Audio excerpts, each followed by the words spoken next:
是为了成就完美。台湾精品。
In some games, speed is more easily controlled when using a gamepad.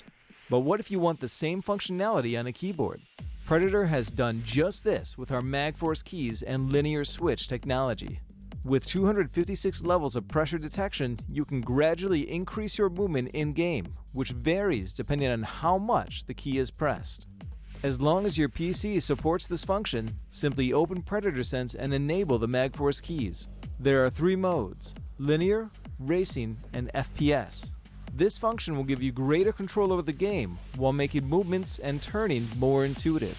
You can also quickly change MagForce modes by tapping the MagForce hotkey or the WASD interface, allowing you to switch from gaming to typing.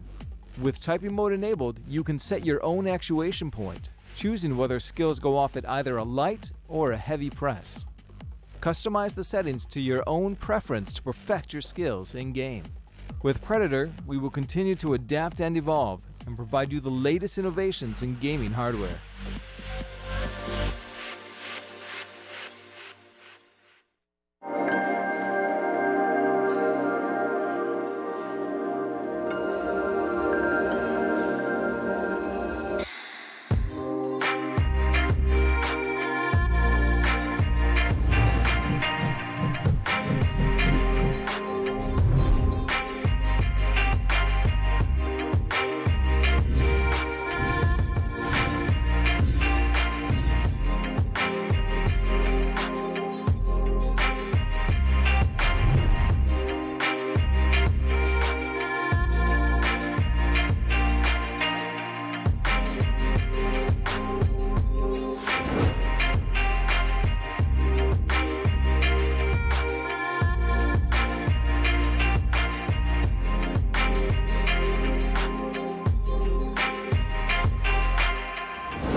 right, ladies and gentlemen, good morning. Welcome to day 2 of Taiwan Excellence. This is your eSport Cup 2019. 各位直播的观众朋友，赶快也来到三创的现场，亲临现场来看我们亚洲电竞杯友谊赛、台湾精品杯亚洲电竞友谊赛。今天已经堂堂迈入了第2天了。Okay, so we have 4 teams right here, and you will be the winner of the champion today. One of you, okay? 好 ，Andy 呢，首先要介绍的是我们的中文台、英文台的主播还有赛评。OK， 那网络上的观众朋友，你赶快仔细的观看哦。今天 Day 2的战况更加的激烈，非常的激烈，保证好看。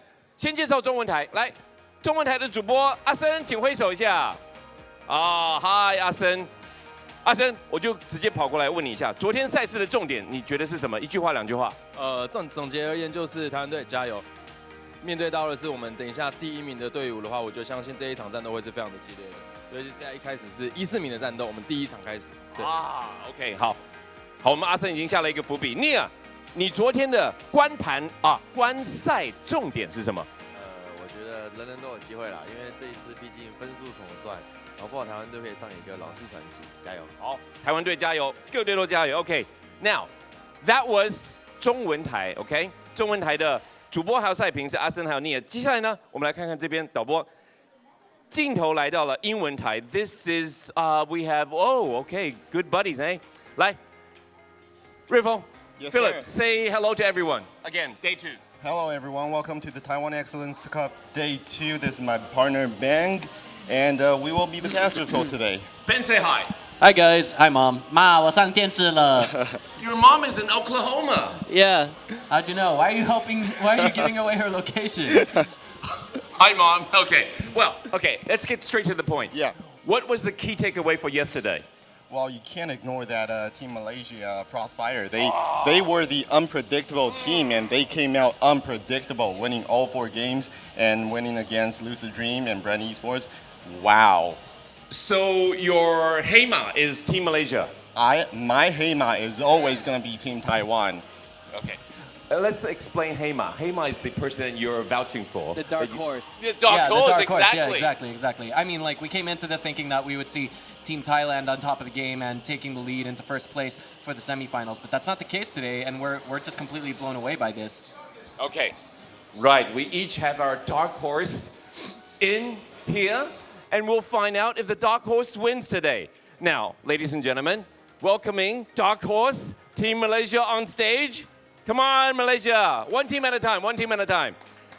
来，不要再看网络直播了啦，直接来到现场啦。看网络直播也 OK 啦，来到现场啦。OK, Team Malaysia, Frostfire. You still remember your team chant? 现在要进行对呼了。OK, 3, 2, and 1. Team Malaysia. Team Malaysia. Malaysia, Malaysia, Malaysia. Okay, thank you. You're our dark horse.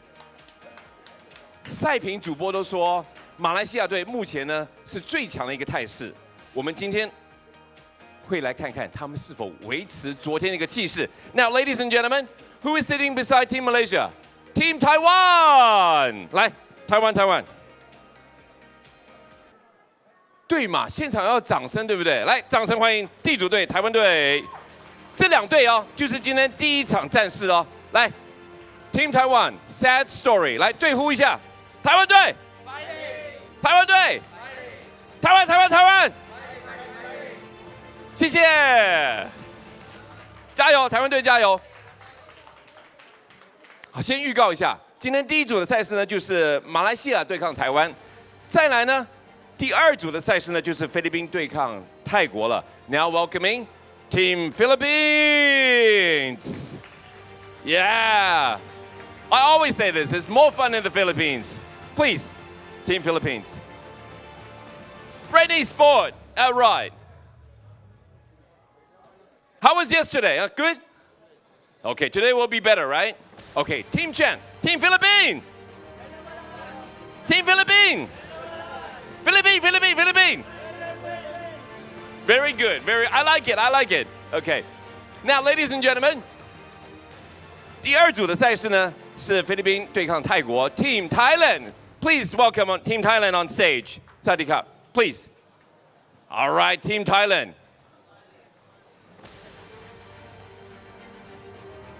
Team Thailand, how was yesterday? Good? Okay. Today you'll win, right? You'll win more. Okay. I love your team chant. I remember your team chant. It is Bun Bun. All right. 这个是代表火车的意思，火车前进 ，Bun Bun 哈，加油加油 ，Team Thailand。Boon together 啊 ，Boon synchronized together. Team Thailand. Team Thailand. Louder. Thailand, Thailand, Thailand.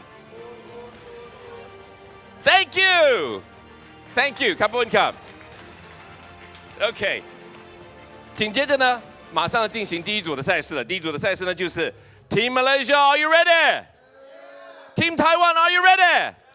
OK， 请进入对战状态。Please go into your game room.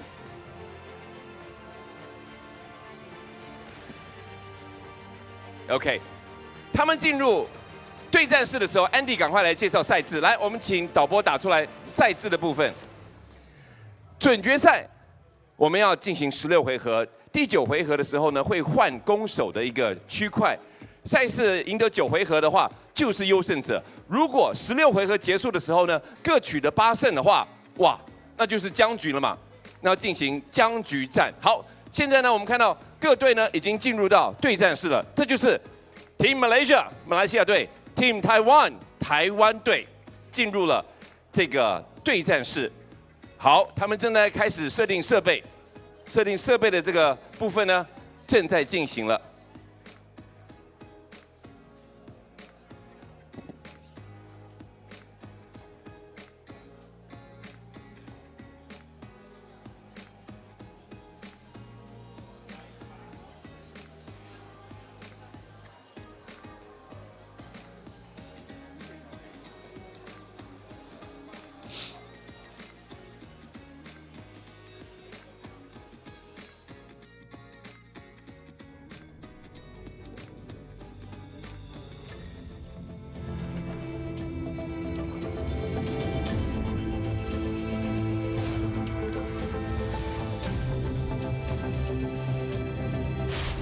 淬炼是为了成就完美。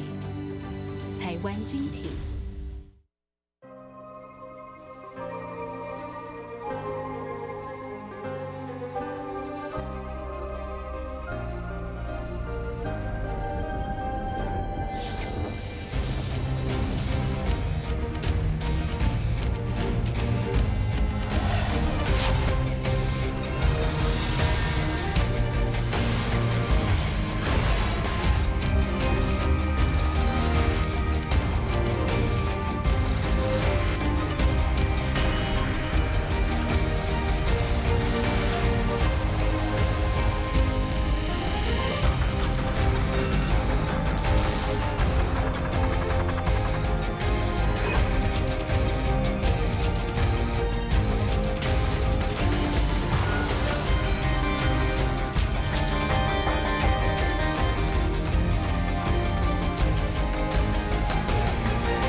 In some games, speed is more easily controlled when using a gamepad. But what if you want the same functionality on a keyboard? Predator has done just this with our MagForce keys and linear switch technology. With 256 levels of pressure detection, you can gradually increase your movement in-game, which varies depending on how much the key is pressed. As long as your PC supports this function, simply open Predator Sense and enable the MagForce keys. There are 3 modes: linear, racing, and FPS. This function will give you greater control over the game while making movements and turning more intuitive. You can also quickly change MagForce modes by tapping the MagForce hotkey or the WASD interface, allowing you to switch from gaming to typing. With typing mode enabled, you can set your own actuation point, choosing whether skills go off at either a light or a heavy press. Customize the settings to your own preference to perfect your skills in-game. With Predator, we will continue to adapt and evolve and provide you the latest innovations in gaming hardware.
Ladies and gentlemen， 现在呢，对战开始之前要做什么动作？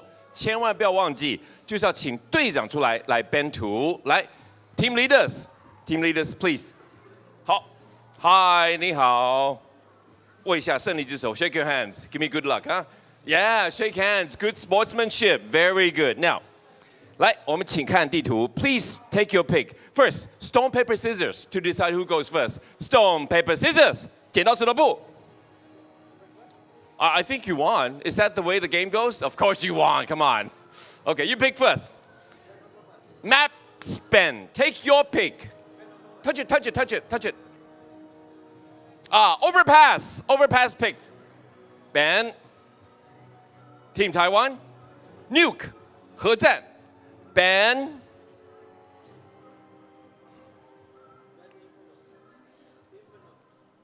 Touch it, touch it, touch it. Inferno 地狱 band OK 碰一下 Vertigo band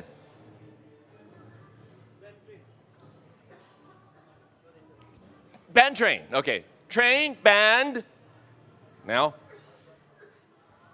dust to band. So ladies and gentlemen, the map for this battle is Mirage. Go go go. Yes. Very good. Good sportsmanship. 开战啦! Thank you, Andy. Great energy for this morning. Welcome to the 2019 Taiwan Excellence Esports Cup. I'm Philip. This is my partner, Benj. And we're looking at the semifinal today with first matches between Team Taiwan, Sad Story, and Team Malaysia, Frostfire. Now, Taiwan finished 1-3 on the 4th place last night, while Frostfire won all 4 games. Now, they were the unpredictable team, and unpredictable they were. Oh my God. Yeah, I mean, like, we didn't expect them to come into this tournament and then take, 4-0 in the round robin stage, obviously, because according to the Half-Life TV rankings that are available, as well as the Liquipedia rankings that are available for all the teams that are here, at the top of the list was, our Thailand team. Lucid Dream? Yep, absolutely. And second prize up was Brent Esports. Of course, they will be, ironically enough, facing off against Lucid Dream in our next semifinal match. But let's focus on what we have right now, right in front of us. That is, of course, you can see the brackets here. Frostfire going up against Sad Story. And we're going to be playing on Mirage, and this match is going to be first to 9 rounds takes the map, and that will be the team that advances to the grand finals. Yeah, because a lot of people actually asked us why were the match format first to 6, best of 10 from yesterday's round 1. Well, that is actually because this is not a formal international tournament. This is an invitational match. It's a show match. Yeah. So for those of you who are at home that has this question, and for the equipment problem, well, this is I guess, how would you say this, man? Well, I mean, we don't have enough time to actually go through and let players bring their own keyboards, mice, headsets, and plug them in one by one, because that would take maybe an additional 5 minutes to get everything ready to go. And so, I mean, that's kind of, a ghetto fix on LAN, but at the same time, there's not much else that we can do to accommodate both players and schedule at the same time. So, it kind of sucks, but this way, all players are still kind of on even ground. There will be some players who have better luck with this equipment than players who are used to bringing their own everywhere that they go. And I mean, above all else, what's going to happen is the teams that, can't get away with the first prize win will have a great time here in Taiwan, because of course, they can go out and have fun. They can check out the night markets. They can do things like, I personally like shrimping. How about you? I love shrimping. Really? But, a lot of people, they have problems holding that shrimp. Oh yeah, I know what you mean.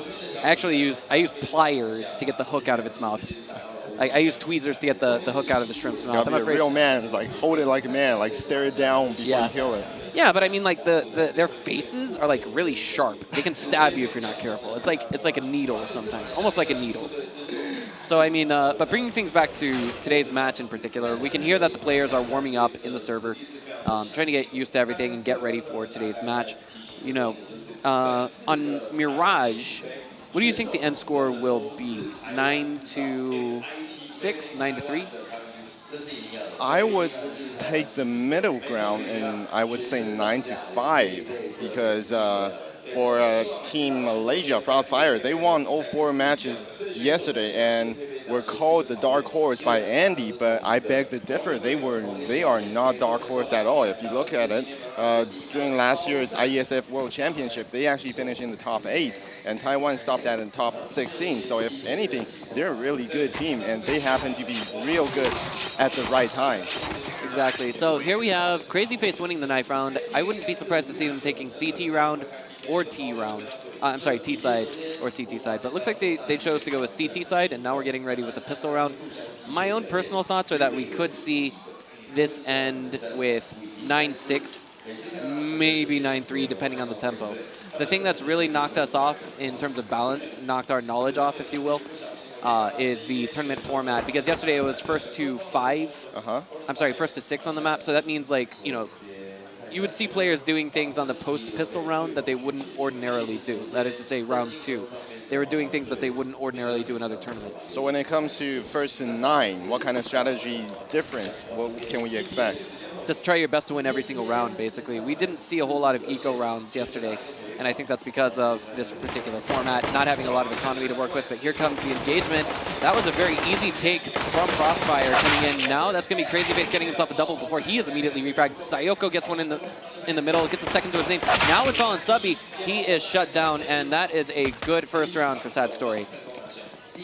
They're going to put themselves up economically, but this means that the punishment that you face on the counter-terrorist side, because your weapons are more powerful and weaker, I'm sorry, more expensive and weaker, that means that every round that that Sad Story loses on CT side is essentially a slap to the face. A very hard slap to the face. But the last round, Frostfire did manage to plant the bomb very early, earlier than we expected. Yeah, and you can see them taking advantage of that. See, this is that weird strategy stuff I talked to you about.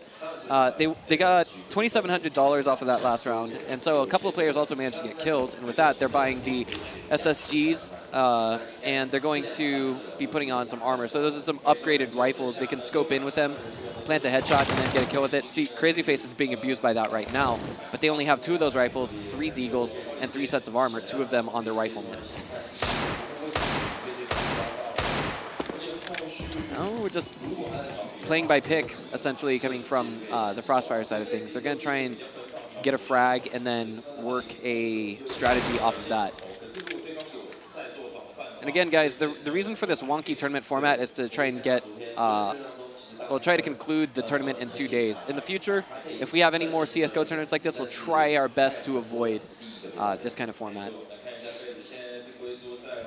And the reason why we had to finish it in 2 days is because the visa problems, and now we see Frostfire, they're actually pushing into 8.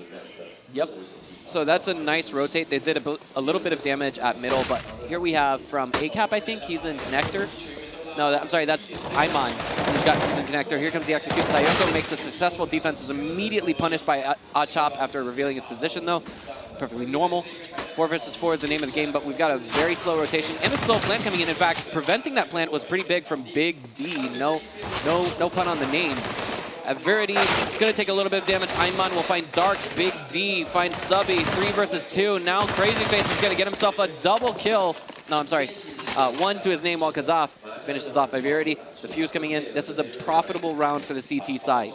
At the same time, Frostfire did again plant the bomb, so they still have that economy in them. Exactly.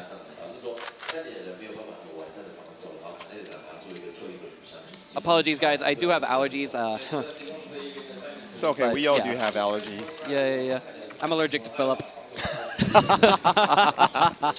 Couldn't help myself. So this is going to look like a decent buy round coming in from Sad Story, while Frostfire is going to force themselves to buy as much Kevlar, armor, and deagles as possible. They have a few utilities to work with. 1 flashbang grenade, 2 smokes, I think. And that's going to be Crazy Face getting the opening frag. He's definitely shown up on this match. And we see Big D with the off. Oh man, oh sorry, I misread that. I thought that was Subby getting a 1D. He's gonna get one. Nicely done. No headshot to his name. Big D misses that op shot. Could prove to be critical. Indeed, it does. That's going to be Iman getting a follow-up. 3 versus 3 is winning the game. They try to push through connector. That's going to be Sayoko shutting him down with a double kill to follow up and complement his earlier frag. We've seen Sayoko stepping up yesterday, and today he did it again to begin with. Yeah. So now this is all on Subby. A Deagle and a Dream. But, you know, we tune into the Global Offensive subreddit, so that means we've seen everything. And seen some crazy plays on this map. Nice 1D coming in from Subby. Can he get the plant down? This will make a big economic difference for his team. They can even afford a full buy on the next round if they do it right. There it is. On Sandwich. He's waiting to intercept whatever comes his way, but it'll be Dark shutting down that hope. So nicely done. Nicely done coming in from Team Frostfire. This could be the round where they have better equipment than Sad Story, because Sad Story actually lost money on the victory for this round. But you can't argue but say that Sad Story had a great start during this match. Absolutely.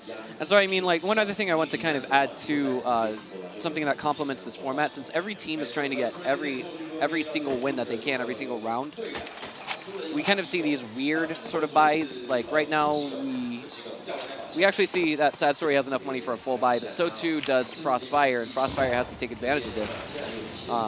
They can't just keep on handing over rounds like this. And it looks like Hika kind of cut a corner there. He's got Kevlar, but no helmet.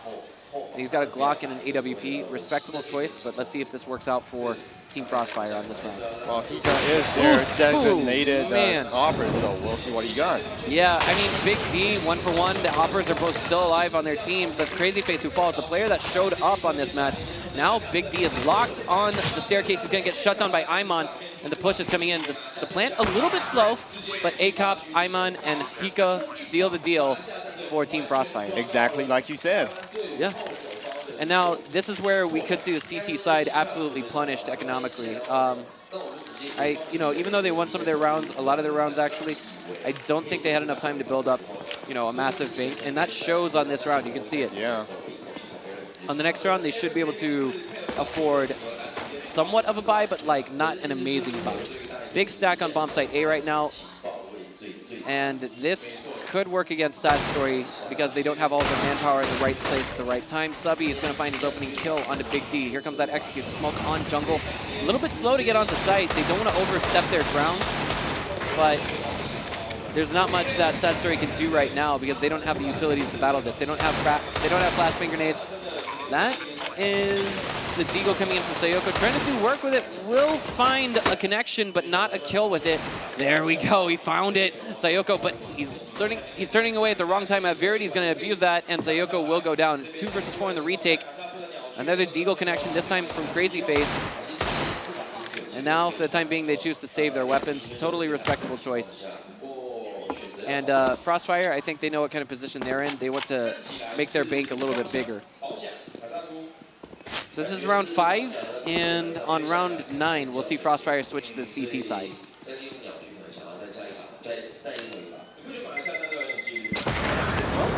Well, after losing 3 in a row, Frostfire took back 2 games, and now it's a 3-2 game. And yeah, Sad Story, their economy is still not great, but this round should be... It should be compatible. Like, yeah. Wait, they could buy Pharmacists if they want. They're not going to do that. Okay, they're a little bit hesitant on that buy, but it's going to be armor. Crazy Face gets a nice opening headshot with the Scout. Good job on him. He's going to immediately backpedal to jungle. Throws a smoke. He reveals his position, gets a little bit greedy, and suddenly punishes that. ACAP is going to take down Kazaf right outside of connector. And he's going to be pushing into sight very quickly. Big D there to cover for his teammate Sayoko as ACAP falls into Sandwich and falls out of this round.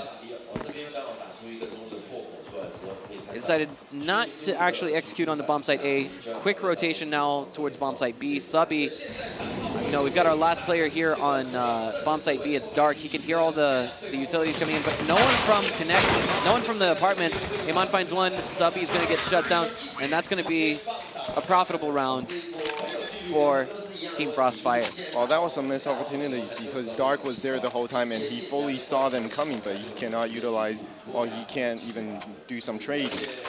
Right. I mean, what I think was going on was Dark was expecting the lurker to kind of push. Like, usually what we see at the highest level of CSGO is if the entire team is pushing A, we'll see one player just kind of stay over at apartments.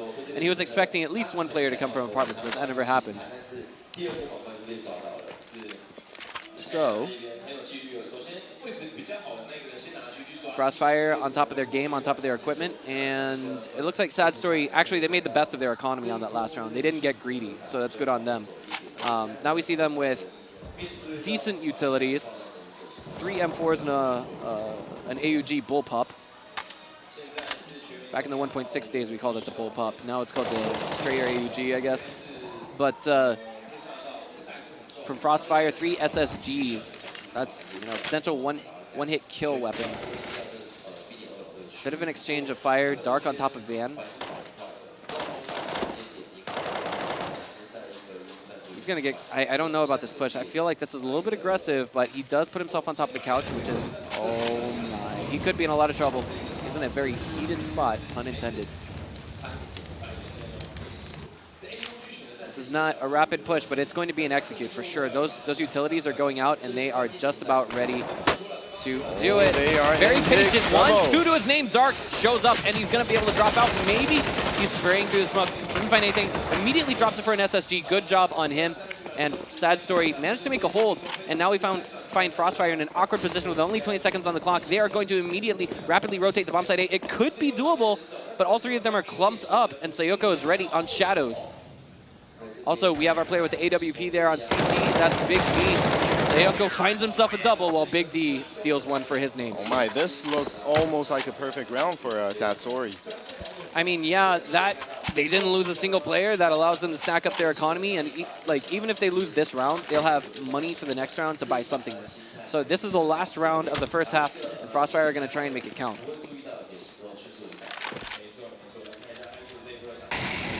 Oof. That had to hurt. And now we have Frostfire down by 2 players as Big D gets himself. Is that a double kill? Yes, it is. He's looking for the triple as Birdie going to be creeping towards it. He does find it. Is that a quad? No, because Iman shuts him down. It's 2 versus 3. And now we see Iman shut down on B short. Bomb down. And now, oh boy, this is looking a little bit awkward. Subby just kind of pushes over that. He gets one. Looks for the second. Will find it, but he's shut down now by Sayoko. From, I think that was just on the other side of connector. He zoomed in with the AWP at just the right time, if I saw that correctly. Clutch performance by Sayoko helps the team Sad Story after the first 8 rounds, hold a 5-3 lead.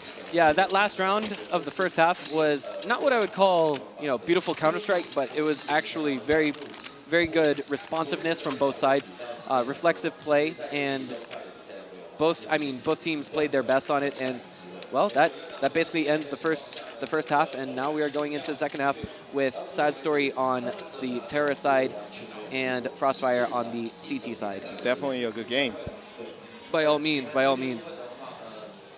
This is definitely going, I'd say, a little bit beyond what I initially anticipated. I actually thought we would have seen Frostfire in the lead by now. If I'm not mistaken, they got at least 3 rounds. Yeah, I guess we're pleasantly surprised. Yeah. This tournament's been full of surprises. But Frostfire, 3 rounds, moving to CT side. This pistol round is very critical for them. If they can't take it, then they're just not going to have the equipment that it would take to get the win the next round, or at least solidify it for them a win. Well, we do see he got with the kid. And Subby actually with some utilities. I feel like this is a little bit dangerous because they're on defense. They don't really need those, and that's going to be ACOP saying, "Don't worry, Binge, I got your back." So he gets refragged almost immediately by Sayoko pushing in. CT, he will rush forward to ACOP, is going to punish that over-aggressiveness. And now Subby looking for his opportunity to poke out just a little bit.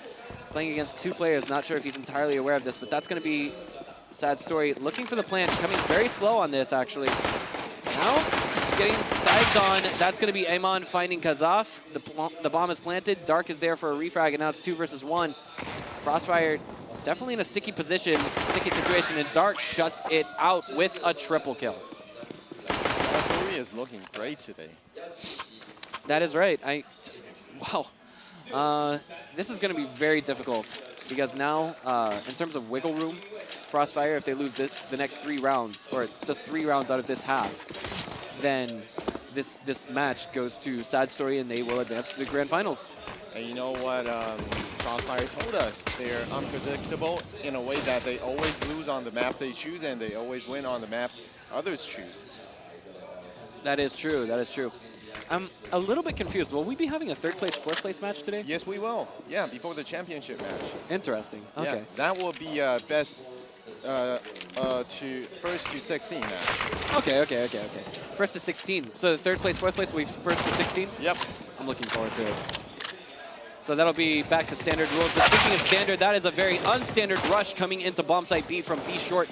And now it seems to be working in favor of Sad Story, at least thus far, with the push. And now switching to his pistol caught with his pants down. Subby is going to take advantage of that, get a double kill to his team, and it's all in Kazaf. 1 versus 2. We do have a P250 and an AK-47. Hika might be able to take advantage of that, but Kazaf has the bomb. No one's at bomb site A, and he can probably get there, but not if we find Hika shutting down that rotation. On jungle, that's Kazaf with only 38 HP. The plant has to come down now.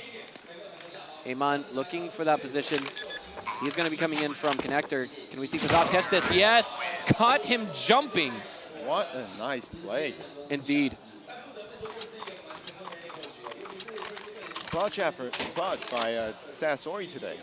We've seen Kazaf, we've seen Sayoko, we've seen Big D. Nice. Right.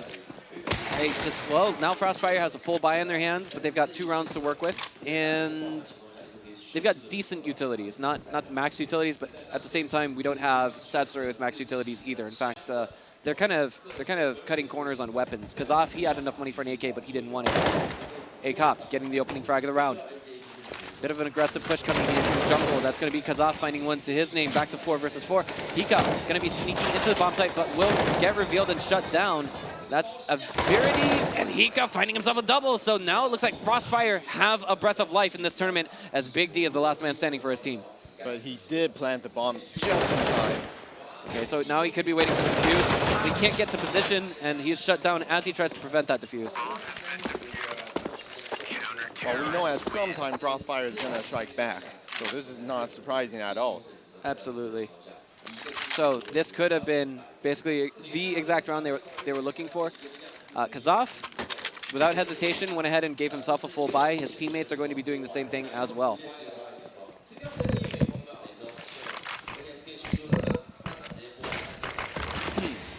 This aggressive push from A-Cop kind of makes me a little bit nervous, but he gets through with only taking 31 damage. No one perfectly aware of this. Subby going to try and slow down this push with a perfect Molotov. Good job on him as he gets himself a double kill. Looking for that triple, but now it looks like Big D is in ladder room. He's just going to be chilling there for the time being. And it's just in terms of pace, right now we have Amon in position and thinking, you know what, it's okay. I've got this. I see the bomb.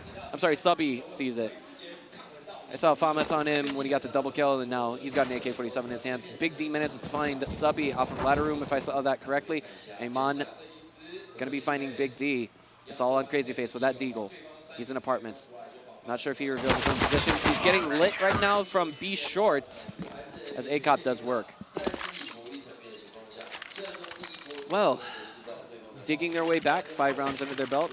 And we've seen Sad Story give up huge lead from yesterday's game, being up 4-0 and giving up 6 games in a row to lose a match.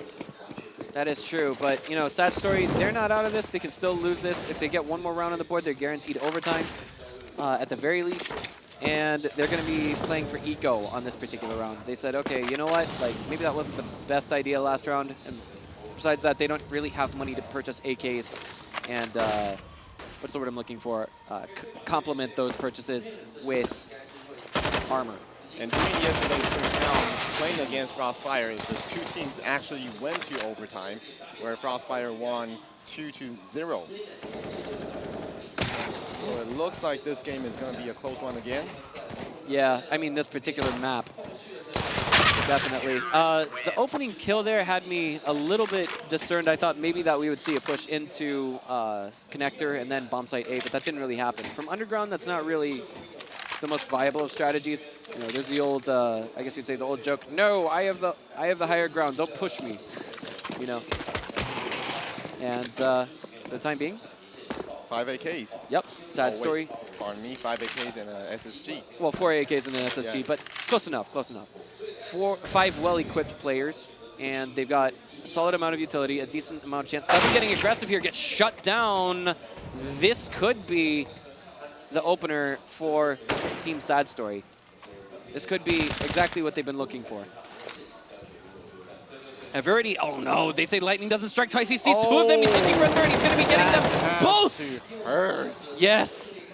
Just when they thought the area was secure. Now the execute is coming in on bomb site A. That was actually, I think, a fake that they were trying to make for bomb site B. And now we can see that they're actually rotating in from jungle. Big D looking for the angle to catch whoever might be coming from jungle. The plant goes down. That is going to be shut down. Dark manages to find one. It's 2 versus 3 is the name of this game, but from CT, we have to see Crazy Face hold this angle. Iman will be shut down. Crazy Face on sandwich might be able to pull some kind of a rabbit out of his hat. He's been spotted. The walled shot misses. And now that is going to be Iman shutting down the hope of the one buy round that we had from the terrorist side. Clear frustration from Sasori. Exactly. And I also want to go ahead and insert that although they did lose the round, they managed to get the bomb plant. Maybe we can see some kind of a buy coming in from Crazy Face. This is, they're going to be going forward with their patience. I think this means they're playing for overtime. Oh, no, I'm sorry. At the last second, they made the purchase. A little bit of indecisiveness. That's why they waited so long to buy. We could see that, you know, Frostfire moved out of CT spawn. And the server got a pause? is on a pause. Yep, so wondering what this could be all about. We're trying to establish what the situation is right now. But, well, I guess both teams could definitely use a technical pause at this point. I mean, like, they could potentially, I'm not sure if it's within the rule book or not, but they might have called for a tactical timeout. Looks like we're unpaused now. Yep. Ready, everyone's ready. It looks like we'll be resuming. This will require us to restart the round.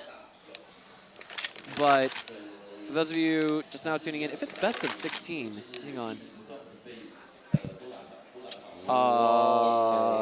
That is, I'm sure they will fix that. Yeah. Yep. Absolutely. We're running a local server, and as far as I know, we're not actually using any kind of like Faceit client or ESEA client or anything else like that. But now we're just waiting to kind of get the situation diffused, no pun intended, and try and fix what might be going on here. So have some water, chill a bit, talk to each other. I'm not entirely sure what exactly just happened there, why they called for a server pause, but it looks like we're kind of resuming. Hopefully this won't take too long to sort out. I personally think that, you know, right now this is a very heated position to find yourself in if you're on either team. I didn't think it would go this far. I thought we would be seeing a 9-3 in favor of. Yeah, same. But well, I did hope Sasori to win a couple more games than you did, but they're in a very, very tight race now. That is true. I also want to highlight for a moment that I think, like, maybe I said this wrong. We said best of 16, so that would mean, you know, is that? First to 9. First to 9? Best of 16. Best out of 16. Okay, then I guess that works out then. It was just, my math skills suck. I was just thinking to myself, does that mean we're going to see a team going to 9 points before we see them win the map, or does that mean the first team to 8 points wins? Because the first team to, first to 9. It's a little bit confusing. I mean, well, best of 30 means the first to 16 rounds wins. Yeah, best out of 16. So if both teams are 8 and 8, we play sudden death. Yeah, overtime. So, still just trying to crank out what's going on here. The only thing that we don't know, and I failed to mention this earlier, is just what would happen if we were to see teams go 8-8? What kind of overtime match would we be seeing? Would we be seeing a best of 3 like we have previously? A best of 3 like yesterday. Okay. Yeah. So we've got that established. And now it looks like we're probably maybe just about ready to get into the game, perhaps. We got both sides typing out to each other. Well, we did talk to the technical guys last night after the game because there were a few problems that occurred during the first round, and they told me that because the equipment that they use are all sponsored, And so the players, they are not familiar with the equipment, and sometimes things mess up. I'm not sure if we're back in game. I think this is, yeah, this looks like they're just trolling for the time being. Is it? Is it? Okay, this looks real. Okay, so looks like we're back in the game all of a sudden. But, oh boy, that's Verity getting pretty aggressive right now. I don't know what to make of this. Like, this is the first time I've seen anyone get this aggressive in Palace. Crazy Face is going to find a Verity, puts them up one man almost immediately. The push coming in from mid. This is, I mean, like, to put this into better perspective, Crazy Face just took down, I wouldn't say like definitely with the heavy carriers, but Hika is going to find Big D. That's a high impact player in my opinion. And now we could find ourselves in a lot of trouble. That's going to be Kazaf getting lit up and taken down. Sayoko's looking for one to his name. Going to be Hika pushing forward with the op. Not quite such a good idea as he takes one to the face. 2 now. And that is going to be a 2 versus 1 in favor of Sad Story as they get the bomb plant down. There is no room for error now for Aiman on the retake.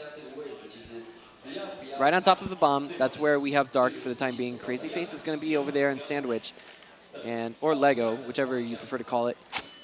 Tetris, sorry. Going to find one, immediately backpedal, and that is going to be Dark taking advantage of the situation. Huge win. Yep. Definitely, that's a high impact win right there, right when they needed it as well. So, Frostfire made a hell of a comeback, but it looks like this could be them facing the loss of the map. Full buy from both sides, and solid equipment on both sides as well. ACAP does get a little bit of information for that mid push. He'll be lurking on connector for the time being.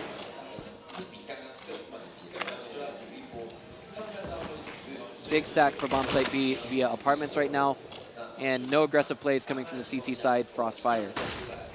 We do have Crazy Face playing the lurker right now. I don't know how I feel about that, considering he's one of the higher impact players. But right now, what's happening is the terrorist side is waiting for the CT side to overstep their bounds. You can see that they're not really pushing mid. Now they are, as I say that. They're kind of lurking back towards apartment's entrance. A walled shot will do a little bit of damage there to Subby, but only 4 damage. And now Subby has this information, and he can tell his teammates, get ready to rotate just in case. B short push coming in. Flashbang on the room. Subby's actually just fine. He's ready to get a kill and get out of there if he has to. Gets shot at, but ooh, doubles back, and that's not a good idea as Dark takes him down. Dark will be venturing himself into the crow's nest now. ACAP in a very awkward position there on connector. I think you can hear the footsteps behind him. Meanwhile, in the background, we see Hika getting one to his name on Crazy Face. That's the high-impact player. Looks like we could be going into overtime as Amon and ACAP find theirs as well. 3 versus 2 is the name of the game. And now we have Sayoko and Big D in an awkward position at mid. 30 seconds on the clock, and they have to make something happen. There's no time for indecisiveness and no time for caution at in the same token. Gonna be pushing now on bench. We've got Amon ready around that corner. Neither player is in apartments at this moment. Big D is gonna be looking at bench. Oh my God! He just had a lurching suspicion, and he went for the headshot. Sayoko in the background manages to find one to his name on ACAP, and now it's 2 versus 1. Hika in a very awkward position, very difficult to fight into this one, and he's gonna be trying to go for the defuse. He wants overtime, but Sad Story doesn't want this to happen. They heard him, they heard his movement, and that's gonna be, good God almighty, Crazy Face, the underdogs in this best of 1, will be taking this map and advancing to the grand finals. Sad Story, not quite such a sad story. I know, what a game, giving Frostfire their first loss of the tournament. Absolutely. Sad Story advancing to the finals. Yeah, and I mean, like, that's gotta be, I'd be shocked if I was Frostfire right now, because I would be looking at this and thinking, wait, we never lost a match. How did this happen? Yeah. You know, they are the Titans. They are the Malaysian Masters. I mean, yeah, before the match, Sad Story, all they were telling me is they're trying to make the Taiwan fans proud. And by that performance, you should be proud of yourself, Sad Story. That was an amazing game. Well, Frostfire played great too, but Sad Story at the very most important times, they just did their job. Absolutely. I mean, that just if you'd asked me, we would be. If you told me that we would be seeing sad story in the grand finals, I probably would have looked at you like, nah. Probably not, yeah. But at the same time, this is a different tournament format, and we've seen a lot of different plays coming from both sides. So now we're going to hand things off to Andy. Don't go away. Take it away. 精彩的分析，马来西亚队虽然很坚强，但是呢，结果呢，台湾队将士用命，台湾队击败了马来西亚队。好，接下来呢，我们请看是哪几个队伍来参战？菲律宾队、泰国队，哇哦，赶快进入我们的对战室。我们也先来看看队伍的成员 ，Thailand Lucid Dreams， 还有呢 Philippines Brand Sport。这一场会鹿死谁手呢？稍待一会儿，马上会分晓。接下来呢是中场的休息时间。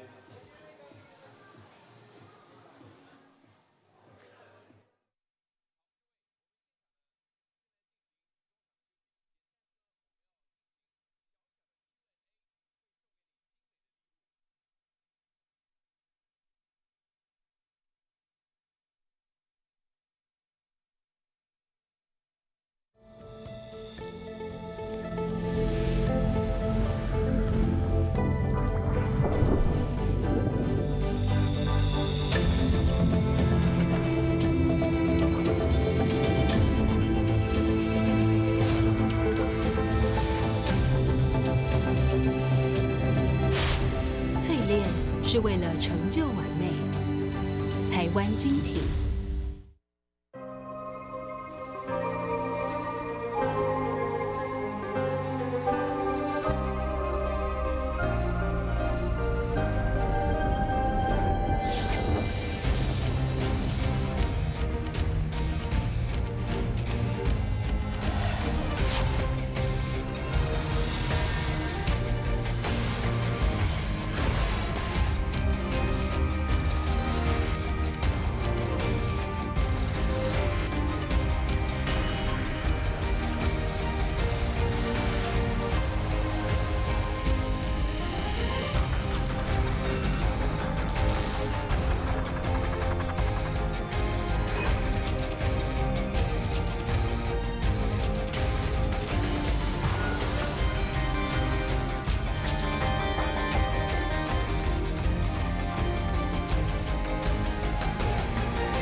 In some games, speed is more easily controlled when using a gamepad. But what if you want the same functionality on a keyboard? Predator has done just this with our MagForce keys and linear switch technology. With 256 levels of pressure detection, you can gradually increase your movement in-game, which varies depending on how much the key is pressed.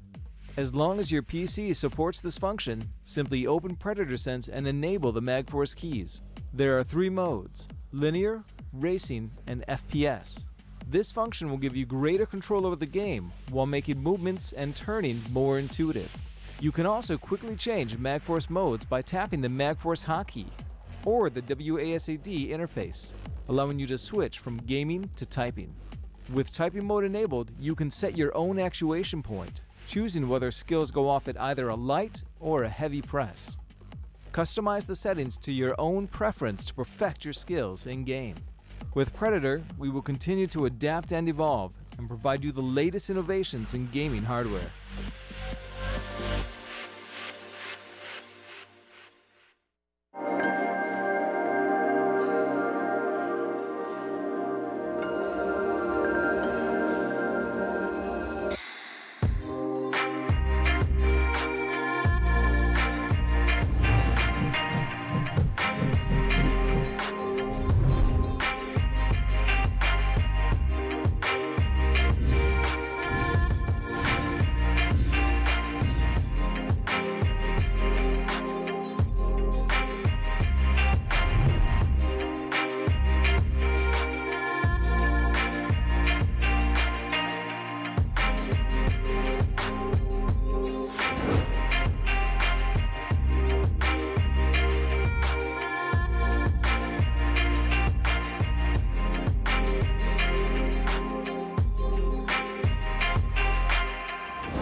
是为了成就完美。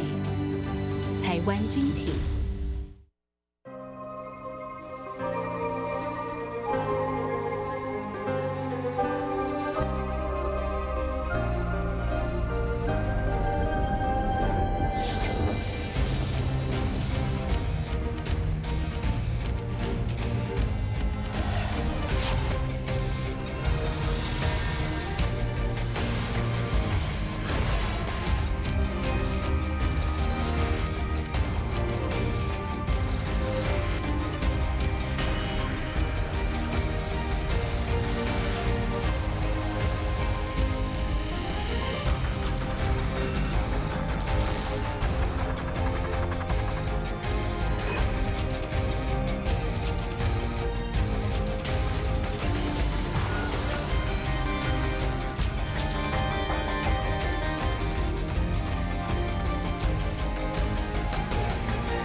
In some games, speed is more easily controlled when using a gamepad.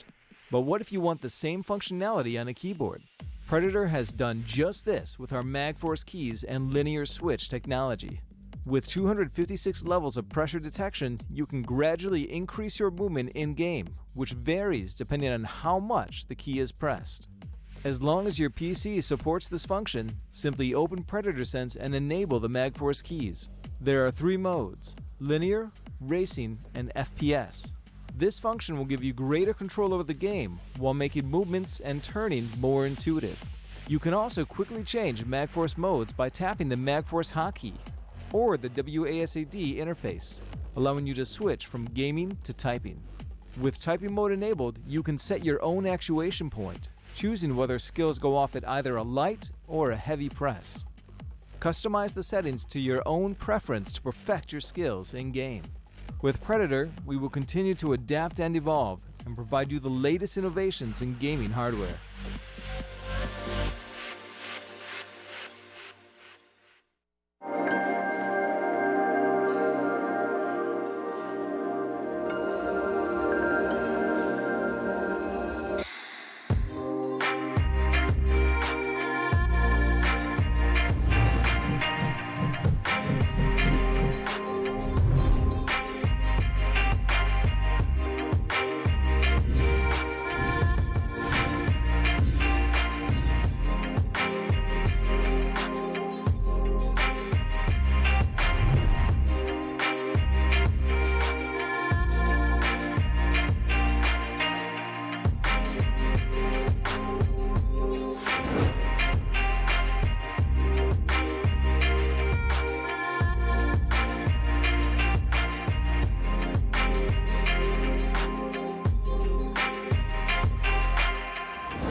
是为了成就完美。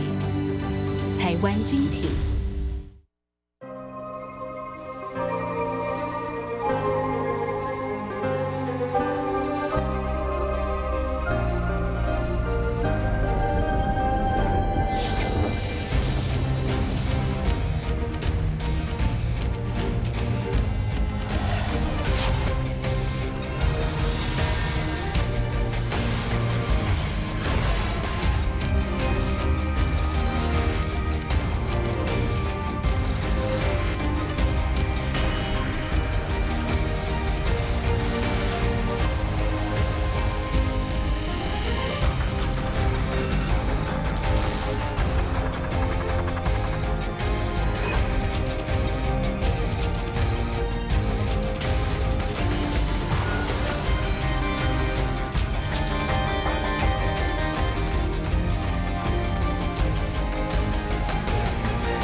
In some games, speed is more easily controlled when using a gamepad.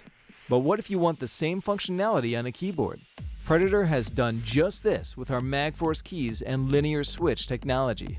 With 256 levels of pressure detection, you can gradually increase your movement in-game, which varies depending on how much the key is pressed. As long as your PC supports this function, simply open Predator Sense and enable the MagForce keys. There are 3 modes: linear, racing, and FPS. This function will give you greater control over the game while making movements and turning more intuitive. You can also quickly change MagForce modes by tapping the MagForce hotkey or the WASD interface, allowing you to switch from gaming to typing.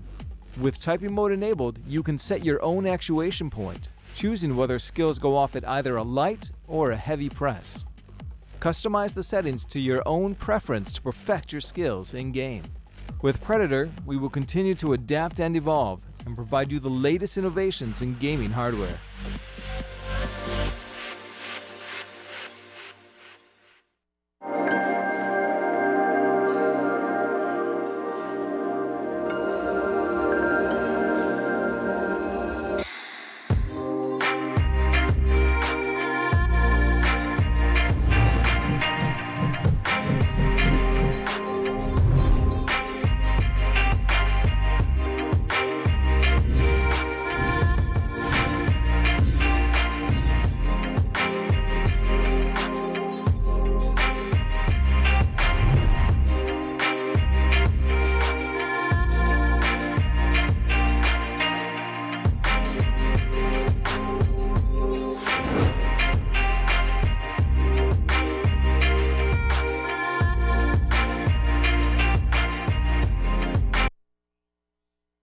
我们直播的现场，您现在正在收看的就是台湾精美杯亚洲电竞友谊赛，今天已经进入了对战的第2天，而且呢，刚刚已经完成了第一组今天第2天的赛事，马来西亚队对上台湾队，台湾队获胜了，哇哦，台湾队加油！好，接下来呢是泰国队对上菲律宾队 ，and now this next battle is between Thailand and Philippines. Please welcome the coach.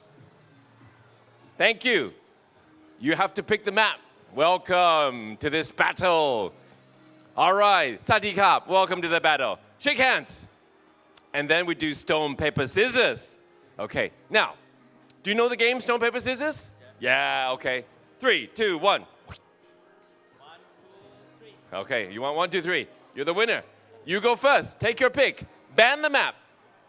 Ban to. Okay, overpass. I pick for you, huh? Overpass, band. Okay.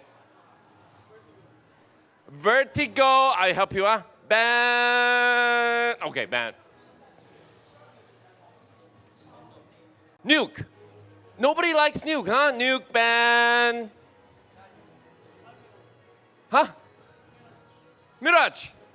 幻象, band. Band train. But you like boo boo. You like boo boo. Boo boo. Band train. Band train. Good.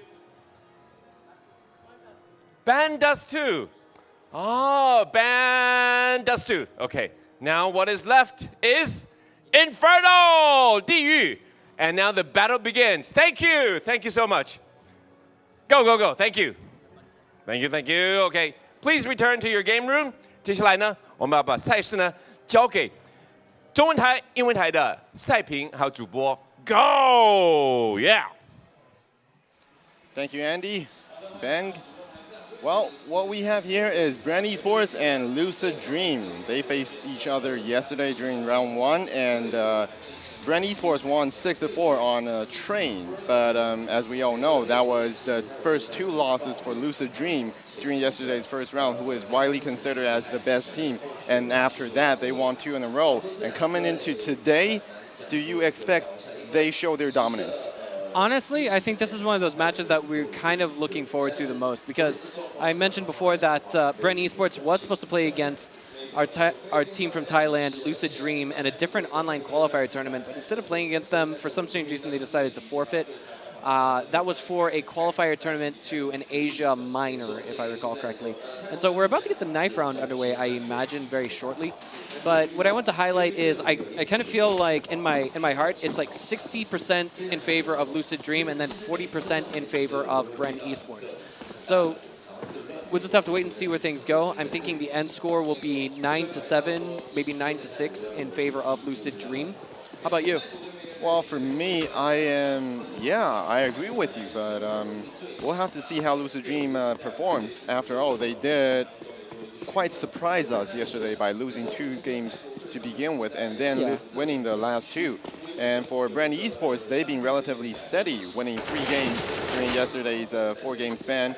And widely considered as 2 of the best teams during this tournament. And they're going to go head-to-head, and we'll see. Yeah, and I have to throw this out there before we get too deep into things. So after these matches today, after this particular match, we'll be going into our 3rd place, 4th place match. And then after our grand finals later today, we will be doing an award ceremony, and every team should have a trophy to take home. Yeah, you get a trophy, you get a trophy. You Mamba, you get a trophy. Right. So this is why, this might have caused a little bit of confusion back at home, but we will be commencing what you would call an award ceremony after the grand finals.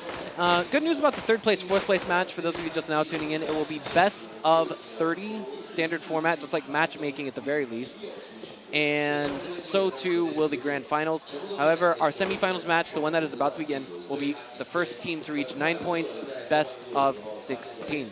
And we do want to clarify during yesterday's preliminary round that a lot of people ask us, why is the match being determined in a best out of 10 format? It is actually because we have 5 teams participating in this year's tournament, and their visas or their schedule only allows them to be in Taipei for 2 days. So we have to cram up those matches in time just so that everyone can play. So yesterday's matches are best out of 10 versus 6, and today the semifinals will be best out of 16 versus 9, and then the grand final we're going back to standard format, best out of 30. Exactly, and so this is where I want to give my own personal opinion, guys.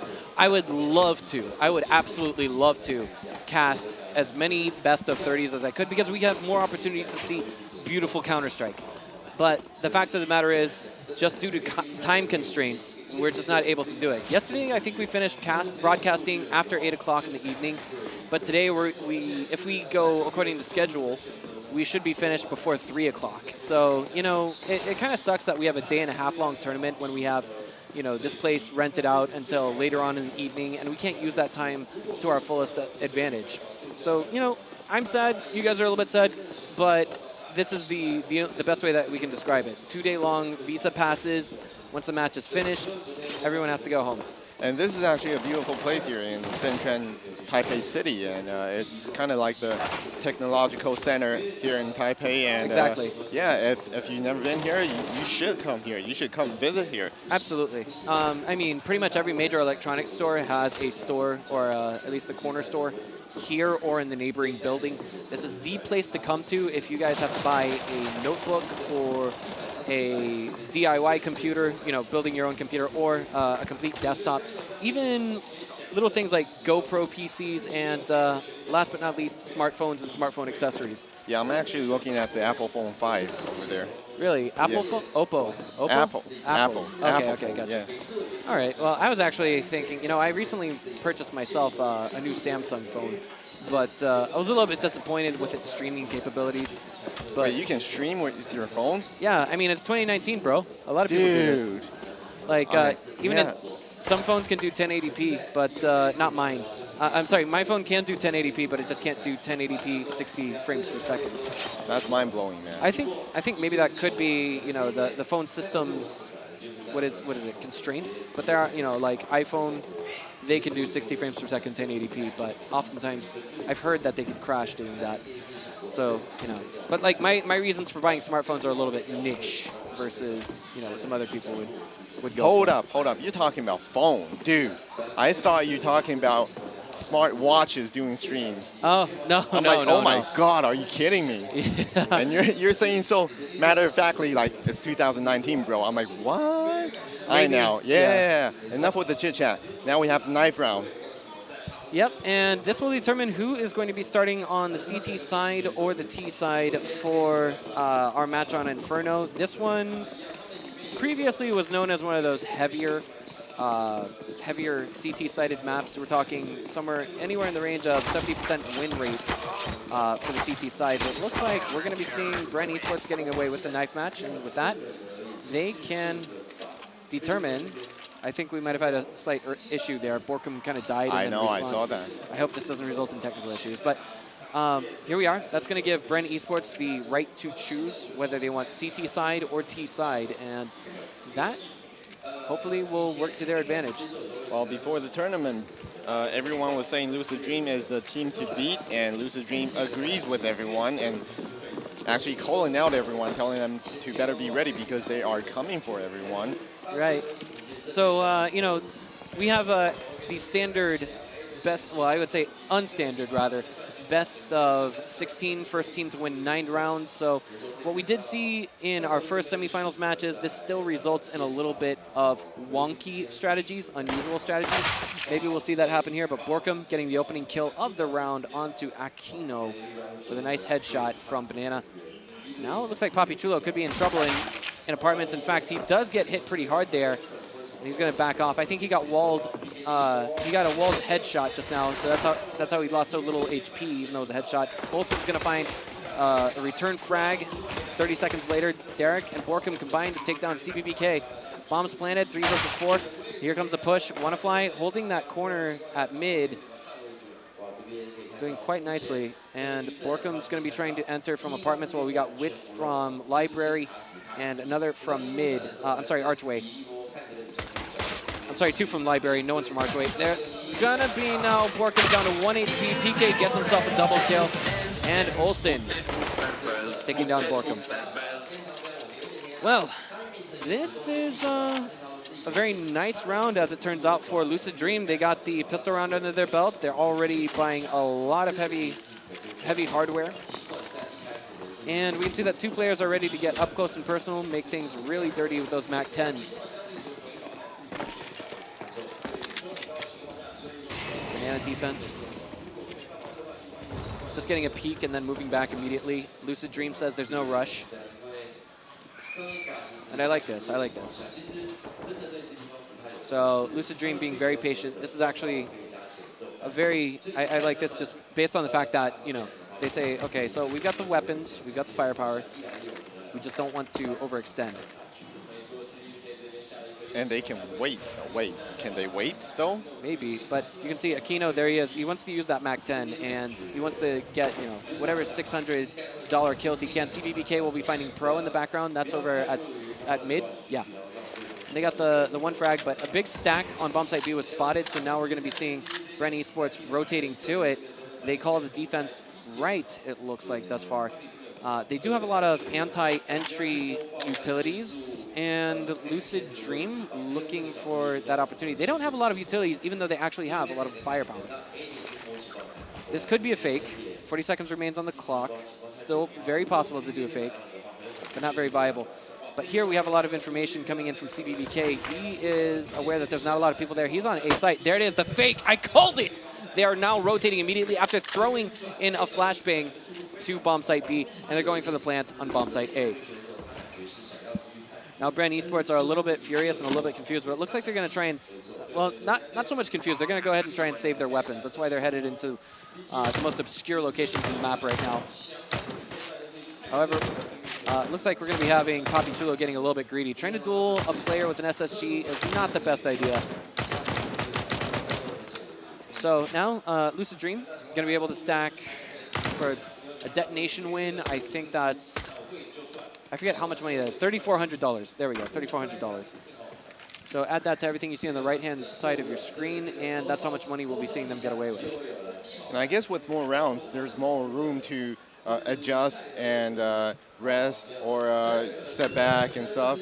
Absolutely, and I mean, like, you know, Brand Esports says, okay, you know what, we lost the post-pistol round. We're going to let this one slide and just try and, you know, put some money in our pockets while not letting Lucid Dream get too much in theirs. They could have gotten an extra $900, maybe $1,800 if the MAC-10's got a couple more kills on them. But Brand Esports just going to be playing this one patiently. They're going to hope that they can put this round under their, well, not this round, but the next round under their belt. 2-0, and Brand Esports are ready to give this a 3-0 for Lucid Dream. But they're going to make it hard. Yeah. They've got the firepower, at least a little bit. You know, CZ's coming in. Those are the execution utilities. That's going to be CBBK coming in, immediately getting a triple, looking for the triple. Sorry, getting a double. PK is there for the backup, and Papi Chulo finds one refrag. But now it's all on Pro. If he can do any damage with this P250, if he can get one kill with it, it's well worth, you know, the $300 investment he puts into the pistol. That push was just vicious by Lucid Dream. Absolutely, and it was well executed. There was one mistake. Aquino did fall. Now, we've got Pro on architecture there. And he catches CBBK at just the right position, too, which is good by him. He's not going to try the defuse. And Lucid Dream's playing this as cautiously as possible. They want to put as much money in their banks as they can. I think Pro is happy to hold on to that P250. And another thing is just giving the enemy team an extra $300. Didn't buy armor, but it doesn't matter. So now this should be the first buy round we see coming from our CTs from the Philippines. Well, Lucid Dream is up 3-0, but we've seen what do you think they're talking to each other about? They're thinking, well, we have a very good position, because even if they lose this round, they should be able to make a full buy, I think, or close to it. I'm not sure if PK or WannaFly can make a purchase for their teammates, but they've got enough money to consider that. Papi Chulo is going to get a couple of opening frags. Nicely done, looking for the third. Going to get a quad, maybe? No, shut down on that, while CBBK comes in and shuts him down. Derek is there for the return frag. And now it's all on PK on Banana. He's going to look for an opening. He will. Does he have the bomb? No, he does not. I don't know what he's trying to do here, dropping these weapons left and right. Finds an AK. And now he knows he's in an awkward position. He can go for the bomb, but he might get cut off at second mid. It looks like, yes, we can see that there's a player in alleyway. We've got the observer on the wrong player right now. Picks up the bomb. It's just going to backtrack out of there very slowly. 60 seconds on the clock. This is a little bit confusing. The CTs should ideally at least have one player left there. Derek finds him in alleyway and gets his second kill. So my only critique there for the CT side is they didn't have one player at bomb site B, even though they knew where the bomb was. And they didn't have full vision of the bomb. That was, you know, just a small hole in the play, but luckily nothing happened of consequence to Brand Esports on this round. I mean, Lucid Dream had no way to know this either, you know, to be entirely fair. We just have caster vision and we know, hey, there's no one at B. He could take the bomb and plant it there, you know? So not critiquing him too harshly, guys. Just saying this could have happened, but it didn't. Well, for Lucid Dream, they still have enough money to buy rifles, but if they lose this one, their economy is going to take a big hit. Absolutely. And I see like a small hole in the play from Brand Esports. There's one player with a TMP, and that's Wits right now. Pro with the AWP. I'm wondering where his position is right now. He's number 5. I think he's on pit. Yeah, he should be on pit. And he's being joined by Derek right now. Oh, no, I'm sorry. That's 5 and 3 look very similar, and the monitor that we have is very slow. Lucid Dream look like they're kind of getting ready for an execute onto bomb site B. It could also be a fake. I'd say it would definitely be the safer of two choices, given that there is no AWP at bomb site B. It looks like there might be a fake from mid, as there is a bit of an aggressive push. No rotation coming in from the CTs on bomb site B just yet, though. We can see that Borkum and Wits are still staying there. Pro finds one opening with that, so that's good on him. And they have the manpower advantage right now. Here it comes. This is live on bomb site B. And smoke is there, but the Molotov is what's going to slow down the push coming in from the terrorist side. Olsen manages to find Pro. That's actually a pretty big play, given that there is no AWP player now on the CT side. Wits is going to catch Olsen, and now he is more or less exposed on Archway. They should know that there's one more. That is, in fact, the case. They're going to get the plant down a little bit. Oh, they already did. Sorry, stupid me. So now it's all on Poppy, and his teammate says enough. Maybe, but his position is revealed. Now it's low HP versus low HP, all where one bullet connects. That's all that matters right now. Probably going to be a fake on the defuse. He's looking for the bomb. There it is. Aquino gets it. This was an expensive win for the terrorist side, though. I think they just barely made money. But the intricacy, the more complicated thing is, how will they spend the money, and can they all afford, you know, the top-end equipment with, there it is, full utilities. Olsen had to cut a corner. He doesn't have a helmet. Well, Lucid Dream didn't make a lot of money, but they did break Brand Esports economy. So. Yeah, and another hole that I forgot to highlight is the MAC-10 on Lucid Dream's side. Bren Esports, however, much worse off with only upgraded pistols. The only question is, can they make those count on this round?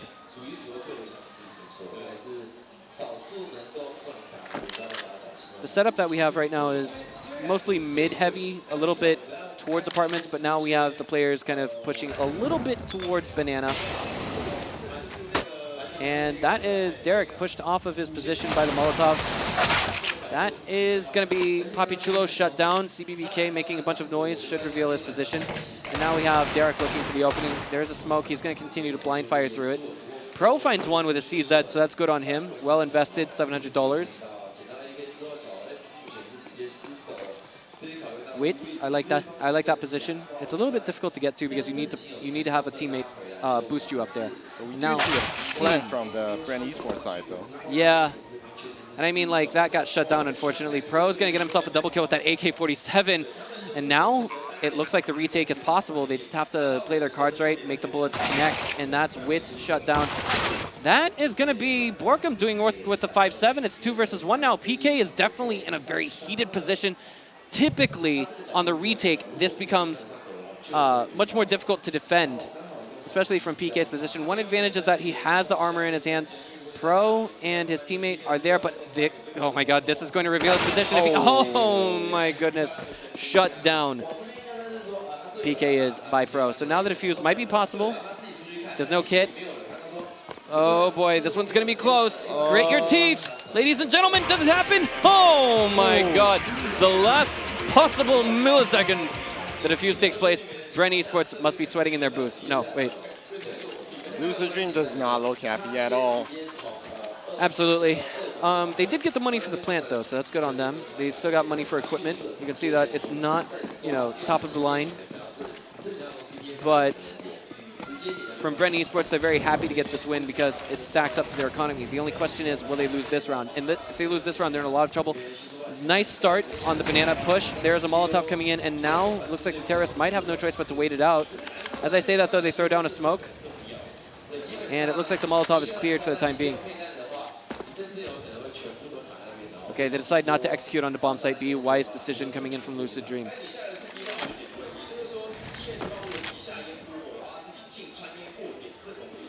Restacking now from mid to A. They're thinking that maybe some players will have rotated, rather, from bomb site B. That's not the case. Big lineup here. Derek sprays into it. He only gets one. He is immediately refragged. Nice job coming in from Lucid Dream on the execute. One player, one kill, I suppose you could say, for the most part. Borkum and Wits are going to save their weapons. And now we're entering that situation I was talking about that they didn't want to encounter. So what I see from Borkum, he's got 4150 on his person. He could potentially drop his AK-47 to give a teammate the weapon. And right now they're split up because they don't want to get hunted down and lose both of their weapons. And Pro also has 5,000, so he can do some help. Oh, that's true, yeah. Actually, if they, well, since they lose this round, they get 1,400. Oh, 1,900 since they lost 2 in a row? They won the last, I guess maybe they changed it recently. Patch maybe? They won the diffuse, didn't they? Yeah, they did. So when they lose this round, they should have gained 1,400. Maybe, I don't know, geez. Maybe it's 1,900, but Pro actually didn't hesitate. He just went out and straight up bought an AWP and full equipment. So Papi Chulo is the odd man out with the CZ and full equipment on his person.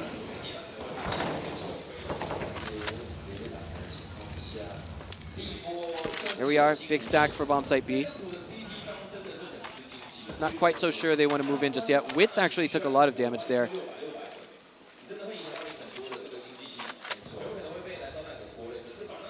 Frag grenade connects with nothing.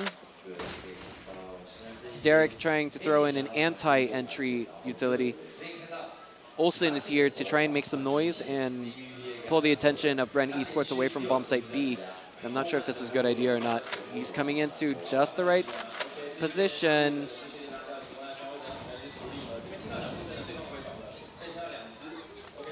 John, he sees the elbow.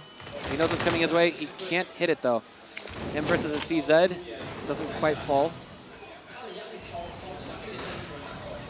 Big execute coming out on bomb site B, but the Molotov will slow things down, at least temporarily. Pro will be finding John Olsen, and now it's 3 versus 0 on A.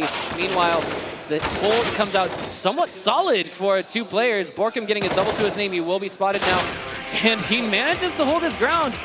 Last round of the first half goes to the CT side, so congratulations to Lucid Dream. Wow. Not quite the way I was expecting this to go, but you know, maybe going into the Terra side, they'll have much more solid execution.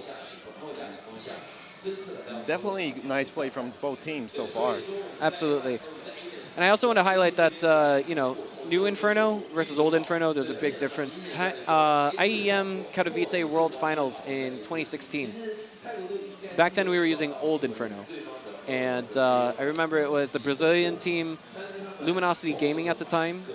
They were playing against Fnatic from Sweden. And the Brazilian team had basically only accumulated 3 rounds on offense, while Fnatic had accumulated 12 rounds on defense at halftime. They switched, and then we had just nothing but solid defense coming from the Brazilian team. In fact, I think that went into overtime, but I do remember for a fact that at that point in time, Luminosity Gaming did succeed in winning that map. Because that's how one-sided Inferno used to be. So far, we seem to have... Do we have a problem here? Maybe. We might. It could be a tactical timeout. Maybe the players are given a little bit more leeway in what's the word I'm looking for? In the halftime, if you will. Maybe they can discuss strategies, because of course the pistol round is very important. But all in all, I'm thinking that this could just be, you know, a technical issue, potentially. We're seeing Wits on the bottom screen, the designated operator for Brand Esports. Now we have the second part of the game. Pistol round 5-3, Lucid Dream with the lead. Exactly. And now what we have is, it looks like we're going to have Brent Esports playing for apartments. They're going to try and make this work in their favor, pushing through very slowly.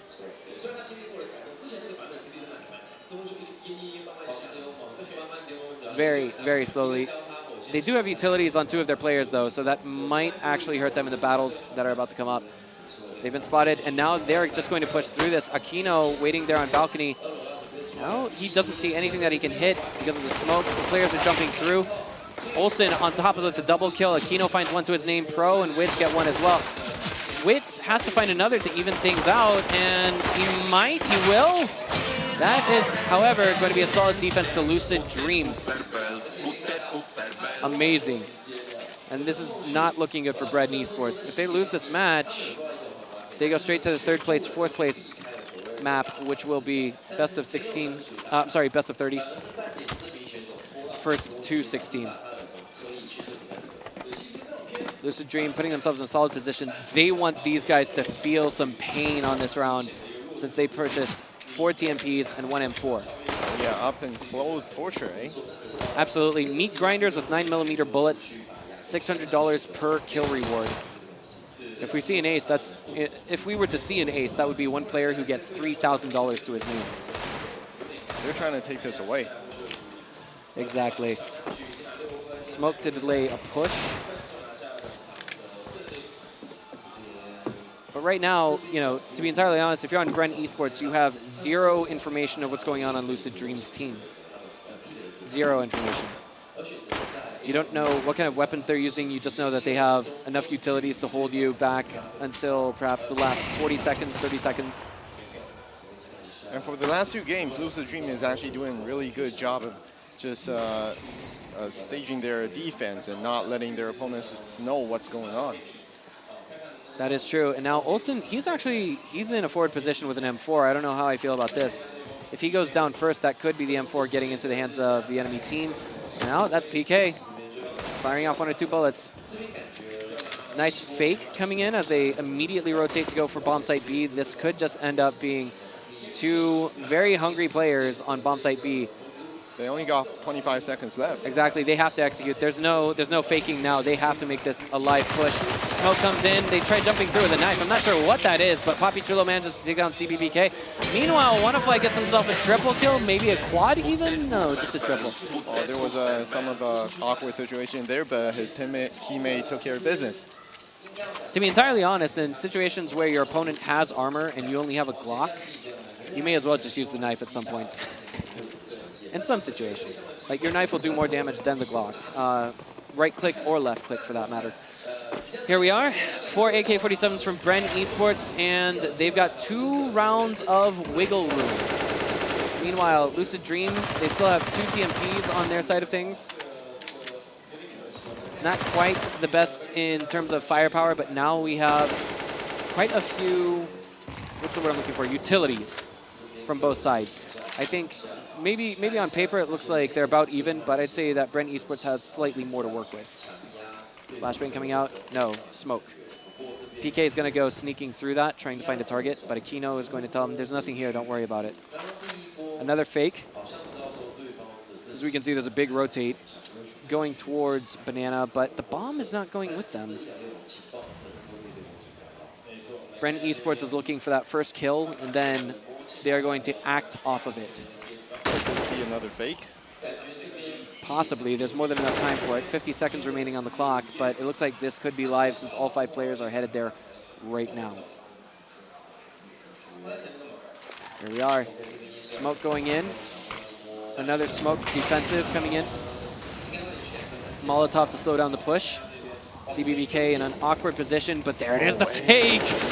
My God, again, that's going to be Papi Chulo. He was just spraying just now to cover the sound of the footsteps of his teammates leaving that site. But here we are, Aquino kind of ready, flashed, does get 1 kill, pays for his life. Pays for his own weight in life, if you will.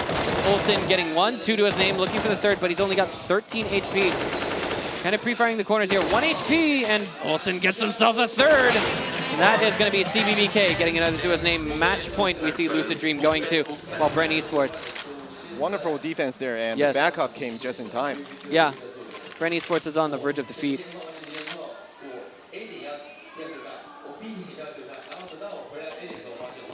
Well, if anything, we're seeing some true execution by Lucid Dream. Absolutely. I mean, this like counter execution, really. I think, you know, people say balls of steel, but I think that's so 2001. So I'm going to say testicles of titanium. All right. Oh, wow. Yeah, because that's how they weren't trying to really read their opponents. They were just thinking, no matter what, just hold the site. No matter what, just hold the site. And it worked. until the last moment where they decided to rotate, which is a good choice. And they've kind of figured out what Brent Esports is kind of doing. It sounds like they might have reviewed demos yesterday. They did a lot of homework on the enemy team. But let's not count Brent Esports out of this just yet. This is the final round. They're trying to execute. They're looking for an opening. They've got less than ample equipment. In fact, they had to, I can see this just now and make sense of it. I think Witz purchased an AK-47 for one of his teammates because he doesn't have any armor and he's only got $50 in the bank. Papi Chulo might have done the same for a teammate as well, considering he only has a deagle. CBBK shutting down Borkum. 4 players remain on Brand Esports. And if they lose this round, that's it, they're gone. Yeah. Straight to relegation into the 3rd place, 4th place match. Big stack, 33 seconds. Do they fake again or do they make it live? They've got 1 Molotov to work with and that's it.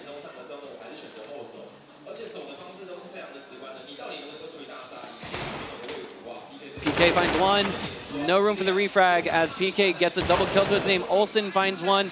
He is immediately taken down. Pro, the last player standing, only 4 HP, has the bomb. 11 seconds remaining on the clock. He has to make the plant now, and he can't fake. The question is, can he find his opponent? And he can't.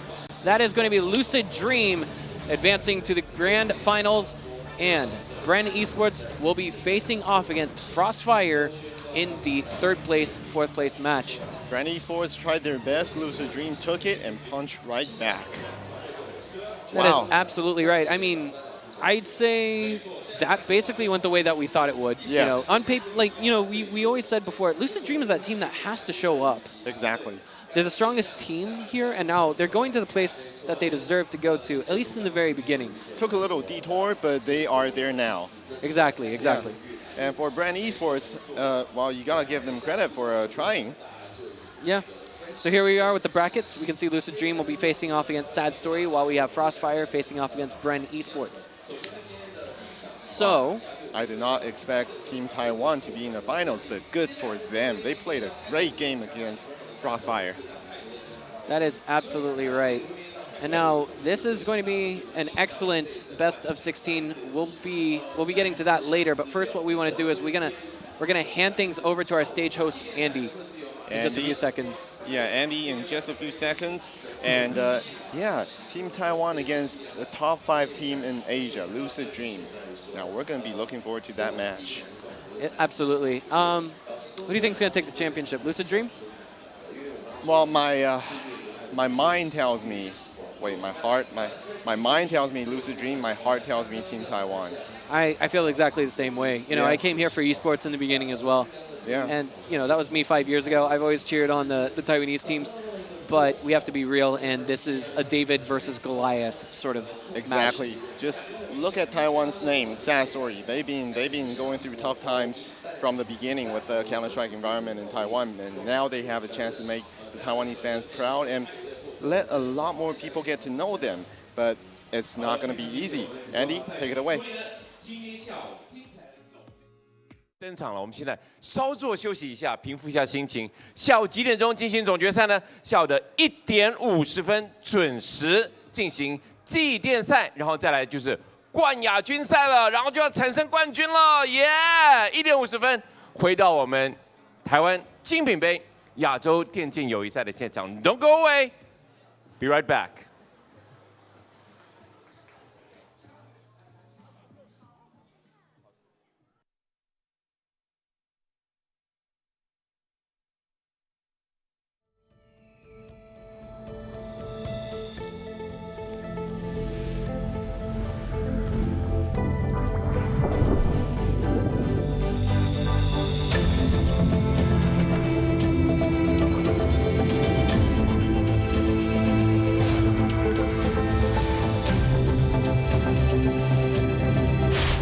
淬炼是为了成就完美。台湾精品。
In some games, speed is more easily controlled when using a gamepad. But what if you want the same functionality on a keyboard? Predator has done just this with our MagForce keys and linear switch technology. With 256 levels of pressure detection, you can gradually increase your movement in-game, which varies depending on how much the key is pressed. As long as your PC supports this function, simply open Predator Sense and enable the MagForce keys. There are 3 modes: linear, racing, and FPS. This function will give you greater control over the game while making movements and turning more intuitive. You can also quickly change MagForce modes by tapping the MagForce hotkey or the WASD interface, allowing you to switch from gaming to typing. With typing mode enabled, you can set your own actuation point, choosing whether skills go off at either a light or a heavy press. Customize the settings to your own preference to perfect your skills in-game. With Predator, we will continue to adapt and evolve and provide you the latest innovations in gaming hardware.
是为了成就完美。台湾精品。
In some games, speed is more easily controlled when using a gamepad.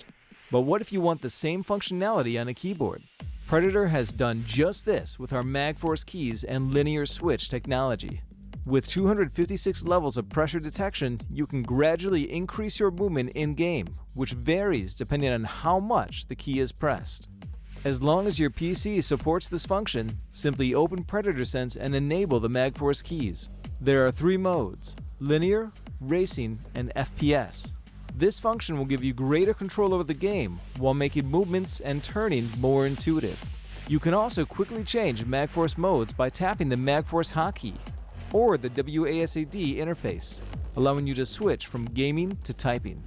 With typing mode enabled, you can set your own actuation point, choosing whether skills go off at either a light or a heavy press. Customize the settings to your own preference to perfect your skills in-game. With Predator, we will continue to adapt and evolve and provide you the latest innovations in gaming hardware.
是为了成就完美。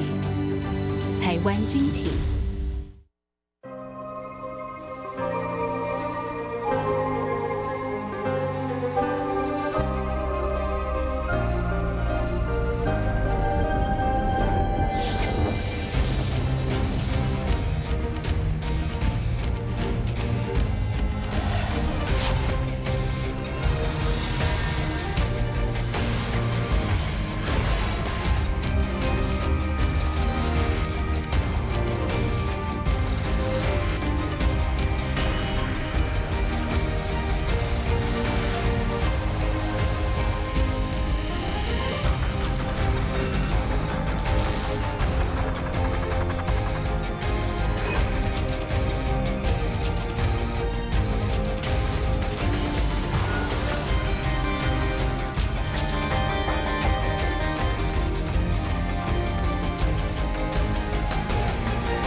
In some games, speed is more easily controlled when using a gamepad. But what if you want the same functionality on a keyboard? Predator has done just this with our MagForce keys and linear switch technology. With 256 levels of pressure detection, you can gradually increase your movement in-game, which varies depending on how much the key is pressed. As long as your PC supports this function, simply open Predator Sense and enable the MagForce keys. There are 3 modes: linear, racing, and FPS. This function will give you greater control over the game while making movements and turning more intuitive. You can also quickly change MagForce modes by tapping the MagForce hotkey or the WASD interface, allowing you to switch from gaming to typing. With typing mode enabled, you can set your own actuation point, choosing whether skills go off at either a light or a heavy press. Customize the settings to your own preference to perfect your skills in-game. With Predator, we will continue to adapt and evolve and provide you the latest innovations in gaming hardware.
是为了成就完美。台湾精品。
In some games, speed is more easily controlled when using a gamepad.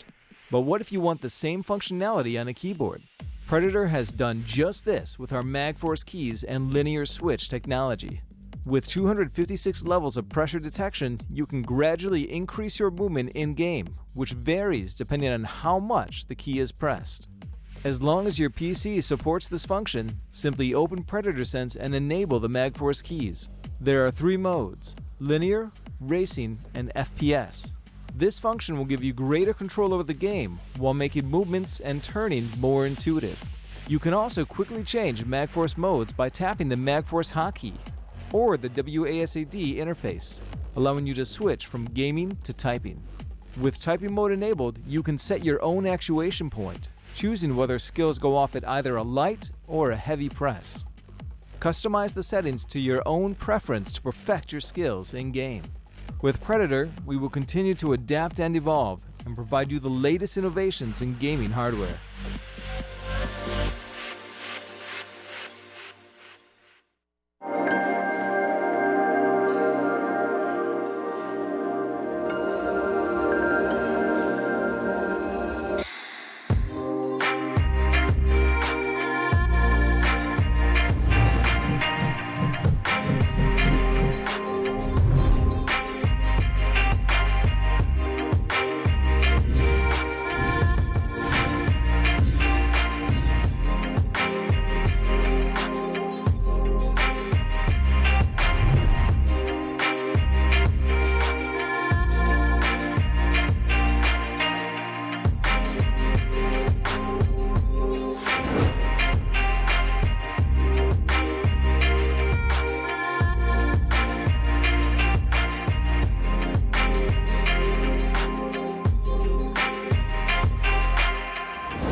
是为了成就完美。台湾精品。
In some games, speed is more easily controlled when using a gamepad. But what if you want the same functionality on a keyboard? Predator has done just this with our MagForce keys and linear switch technology. With 256 levels of pressure detection, you can gradually increase your movement in-game, which varies depending on how much the key is pressed. As long as your PC supports this function, simply open Predator Sense and enable the MagForce keys. There are 3 modes: linear, racing, and FPS. This function will give you greater control over the game while making movements and turning more intuitive. You can also quickly change MagForce modes by tapping the MagForce hotkey or the WASD interface, allowing you to switch from gaming to typing. With typing mode enabled, you can set your own actuation point, choosing whether skills go off at either a light or a heavy press. Customize the settings to your own preference to perfect your skills in-game. With Predator, we will continue to adapt and evolve and provide you the latest innovations in gaming hardware.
是为了成就完美。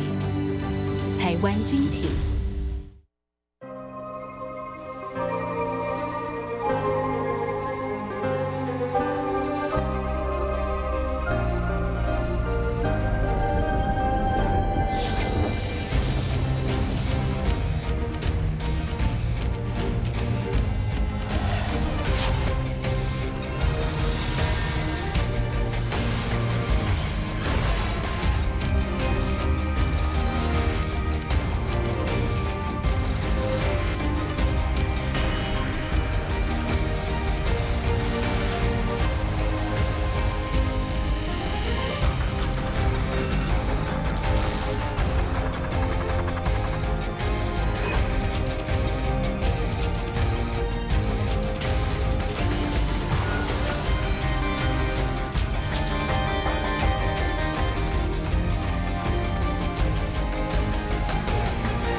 In some games, speed is more easily controlled when using a gamepad. But what if you want the same functionality on a keyboard? Predator has done just this with our MagForce keys and linear switch technology. With 256 levels of pressure detection, you can gradually increase your movement in-game, which varies depending on how much the key is pressed. As long as your PC supports this function, simply open Predator Sense and enable the MagForce keys. There are 3 modes: linear, racing, and FPS. This function will give you greater control over the game while making movements and turning more intuitive. You can also quickly change MagForce modes by tapping the MagForce hotkey or the WASD interface, allowing you to switch from gaming to typing. With typing mode enabled, you can set your own actuation point, choosing whether skills go off at either a light or a heavy press. Customize the settings to your own preference to perfect your skills in-game. With Predator, we will continue to adapt and evolve and provide you the latest innovations in gaming hardware.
赛的现场，您现在正在收看的就是台湾精品杯第一届亚洲电竞友谊赛。昨天是赛事的第一天，今天已经进入了赛事的第二天。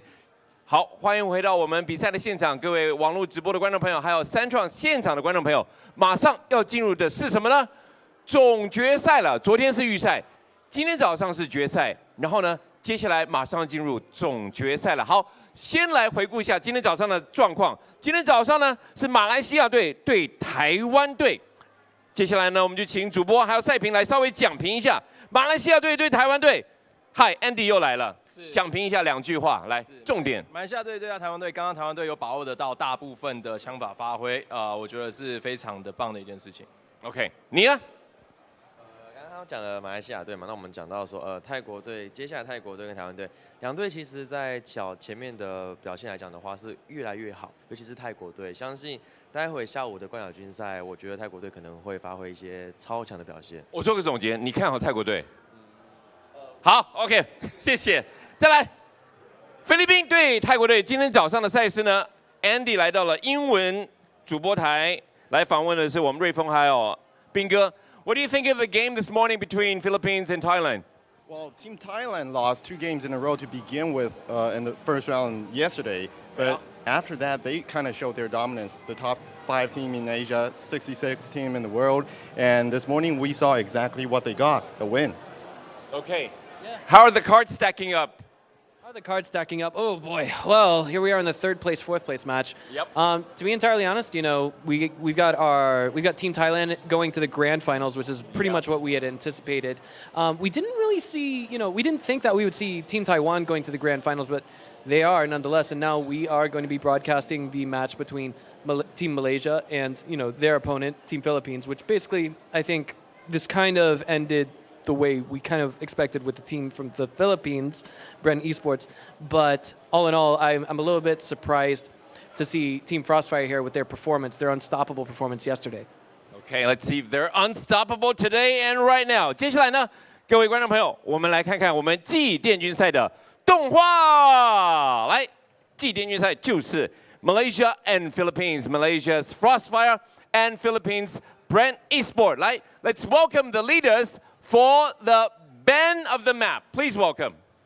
掌声欢迎 Please. Thank you. Thank you. Are you very confident? Yeah. Okay. And please welcome our coach. Oh, there you are. Thank you. Okay, you're talking about strategy, right? Oh, okay. Okay, what is your strategy for this afternoon? I think we're just gonna play our own game. Okay, play your own game. Okay, now bend the map and stone, paper, scissors. Hut. Okay, so you lost, right? You go first. You're banning which map? Ban nuke. Ban nuke. Nuke is gone. Ban. Vertigo. Ban. No more. You're picking out the map that you don't like, that you don't want to do the battle with, huh? Yeah. Hey, you're taking your time. Mirage. Okay, ban Mirage. 好，幻象的这个赛事呢的这个战图呢 ban 掉。再来 ，your turn. Ban Dust 2. 好 ，this Dust 2 is banned. Go on. Ban Overpass. Ban. Your turn. Your take. Ban Inferno. Ban. So we're doing the battleground here in train. Battle time. Go. Please shake hands. Oh, good sportsmanship. Time to do the battle. 交给主播还有赛评。Battle time. So interestingly enough, we're going to be seeing our 3rd place, 4th place match going down on train. Yeah, just like Andy said, battle time. I mean, these 2 teams have a history. SYNTREND ESPORTS and Frostfire, they played each other earlier this year and split the best of 2 series, but SYNTREND ESPORTS ended up advancing, and Frostfire actually made it very clear this year, this time, this tournament, they're coming for payback. And payback, shall we see? Indeed, maybe. We'll find out in just a few moments. Now, for quick clarification, for those of you who are just now tuning in, this match, well, here we are. This is going to be a first to 16 rounds victory. That means we're going to see a full 30 rounds. You guys waited. Finally. A day and a half for some ordinary-looking Counter-Strike matches, right? But also, now is a good time to go ahead and rehash on why we're having a third place, fourth place match if there is no prize money to be had, right? Yeah. It's for the trophies, basically. We're going to determine who's going to take the third prize trophy home and who's going to take the fourth prize trophy home. And we're going to have a hell of a match to do it with. Yeah, and other than trophy, we actually have a lot of esports equipment here that is ready to be given out here. And so no prize money for third team or fourth team, but everyone is going home with something. Absolutely, absolutely. So, that in mind, we've got the players who are getting ready for today's third place, fourth place match in their booths. Maybe just getting used to sensitivity, making sure that the tick rate is acceptable and everything else in between. So I want to hear your own personal predictions. Do you think we're going to see Frostfire win this, or do you think we're going to be seeing Bren Esports going with this? Well, I think Frostfire surprised everyone with a 4-game winning streak yesterday in round 1, but today, the first game they played against Taiwan Sad Story, they lost 7-9.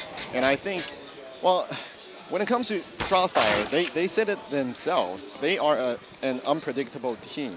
They don't even know what's going to happen to their own play. So if I'm going to pick, I'll pick with the team, well, like here, Pro, leading Bren Esports Team Philippines. They are more accoladed, they are more stable, and frankly, I think, yeah, after losing last game, they're gonna want to take this one. I agree. Well, for the most part, what do you think the end score will be? Like 16-9, 16-8, 16-3? I'm going to throw that question right back at you. What do you think? Well, I mean, I think these are both very evenly matched teams. It just comes down to their practice regimen and how often they play on Train. Train should be one of those maps that is frequently played by both teams. And I'm leaning towards saying 16-12 in favor of Frostfire. Fair enough. Well, when it comes to best out of 30 compared to best of 10, for those fans who are not that familiar with Counter-Strike, what difference does it make when it comes to strategy and playing style? Now, the biggest thing that comes to mind, definitely more wiggle room. Like, there's more, there's more of these rounds that you can't win, and so you shouldn't try to win. You should just try to save money, and then see if you can get the win later on.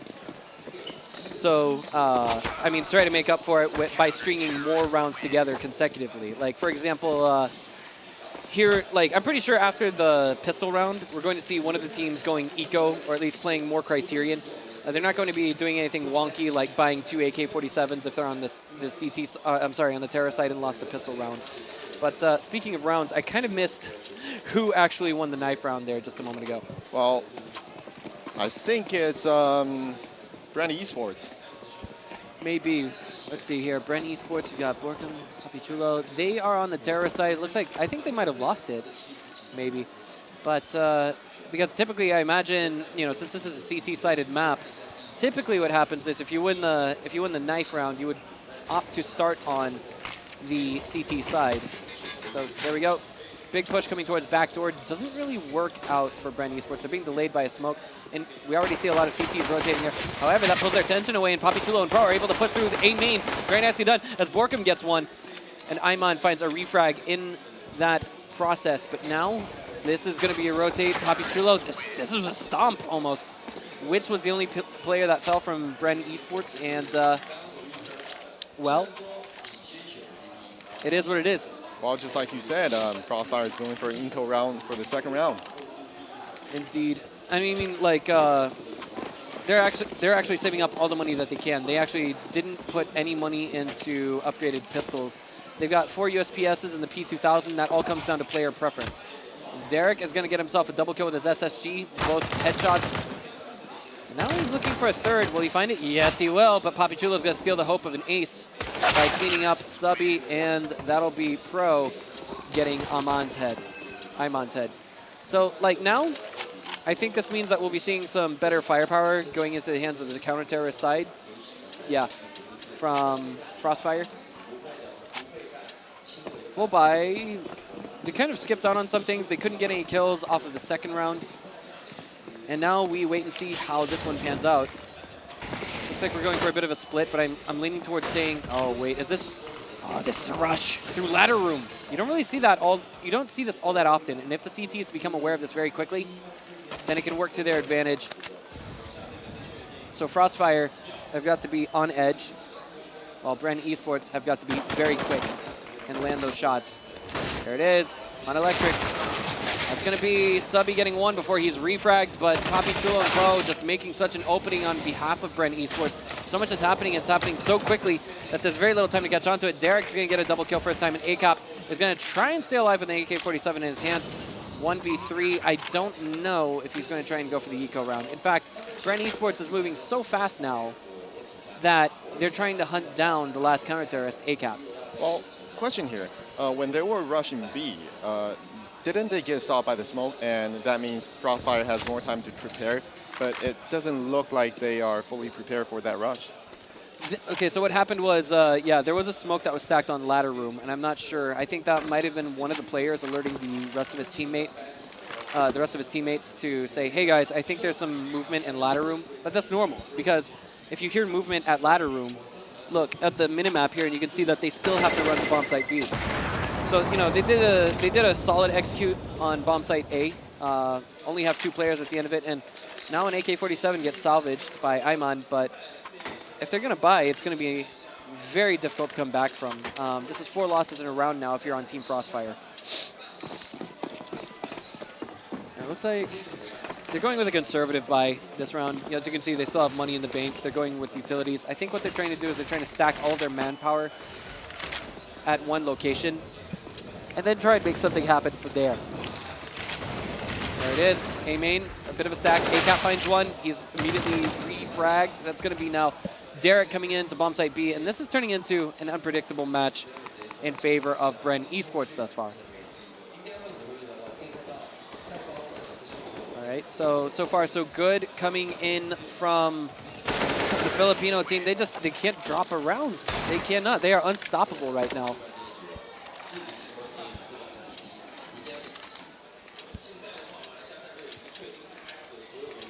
Frostfire losing first round to begin this map, but at least for now, they're going to have enough money to go for another buy. Like 5 in a, I mean, that's 4 in a row, and now we're on the 5th round. They've got enough money now to make a full buy and possibly make something happen with that. So now we just need to wait and see how things stack up in their favor or against them. Right now we see that Bren Esports, what's really working in their favor is their fast pace to getting onto sites, and that includes both sites, bomb site B and bomb site A.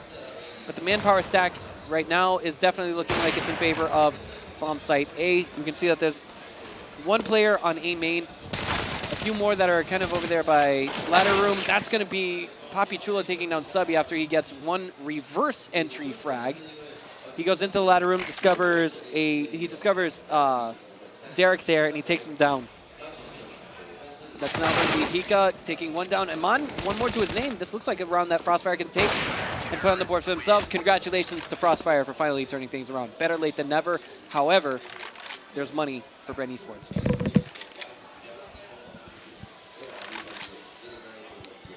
After the first 5 rounds, Frostfire trails 1-4, and well, now that there is a pause for the game. And the unpause has been called relatively quickly. I think what they were doing was they were discussing tactics, or maybe they ran into some kind of a technical issue that wasn't a technical issue. Like, oh, I got a problem. Oh, wait, the problem's fixed. Okay. That kind of thing. That happens. From time to time. Here we are now, backdoor. I like that flashbang, that nicely placed flashbang. Wits is getting the opening kill as well as Pro, and now this is quickly unwinding on Frostfire. I hate to say it, but ideally speaking, if you want to ever give any rounds to the counter-terrorist side, you want to give it to them this way. Because they went to their max loss bonus every round, so that's like 3,400 per round that they lose, and then immediately it got reset. But this time it was actually more like 2,900. And this time it's going to force him to go back into an eco round. And I mean, that's a very tough spot to play from if you're on Frostfire right now, because one of the specialties about about playing on train is the long distances that you have to cover with weapons. And pistols just aren't quite going to cut it, but deagles can from time to time. So ACAP looking to cap ahead. Oh, man. And Derek takes him down at the most inopportune moment. Papi Chulo gets a follow-up from behind. Nicely done by Amon. He actually gets the AWP. Can he put this to his advantage? Yes, he can. Getting a second. He's now looking for the third. He's going to be reinforced now by Subby, and they do a good job reversing the manpower advantage on Brand Esports, twisting it in their own favor. Borkum now trying to make that entry into bomb site B. Now, Subby's going to shut that down. It's all on Papi Chulo with his AK-47 and the bomb on his person. He's going to bomb site A. This is something that we may not be thoroughly prepared for, but as I say that, the vision comes in from Amon. And he has to get the plant down if he wants to give his team an economic advantage going into the next round. As it stands now, Brent Esports have enough money to make a full buy in the next round, at least something of a full buy. But Subby shuts it down, and this is not a bad round. Yeah. Plus, they got the off. Absolutely low risk, full-blown high reward coming in from Frostfire. They made those weapons count where they needed to, and they were able to capitalize it by picking up some weapons on the ground. Looks like Borkum. You can see we've got a bit of a, I guess we could say, a wonky buy coming from Brent Esports, since we've got a MAC 10 on one player. Amon in a very awkward position, pushes forward instead, will be avenged by Averity. So 1-for-1 trade. Now we can see, maybe what we'll see is, yep, Papi Chulo taking advantage of the AK. Just about to call it. Spray through smoke will reveal Averity waiting on the other side of that backdoor entrance. Looks like this could be, yeah, this is an A execute from ladder room. Question is, are the execution utilities coming in? Derek finds a nice headshot onto Subby.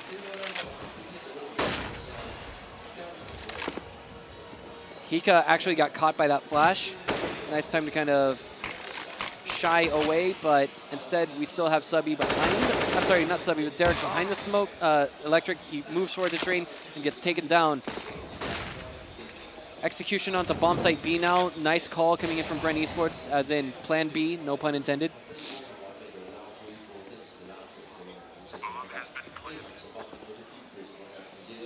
Now the question is, do Frostfire want to execute? They don't. They don't want that retake. They want to hold on to the weapons that they have right now. And it makes perfect sense, because if you look at the money on Subby right now, he could make a purchase for a teammate, at least an SMG, and then drop it for either Amon or ACAP.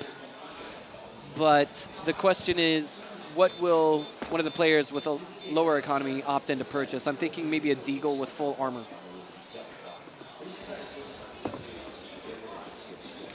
Well, at least the next game, both teams will have ops. And maybe.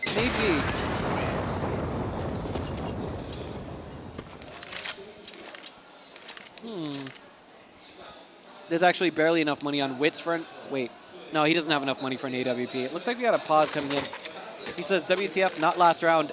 MR30. Okay. So it's... The players were a bit confused there for a moment.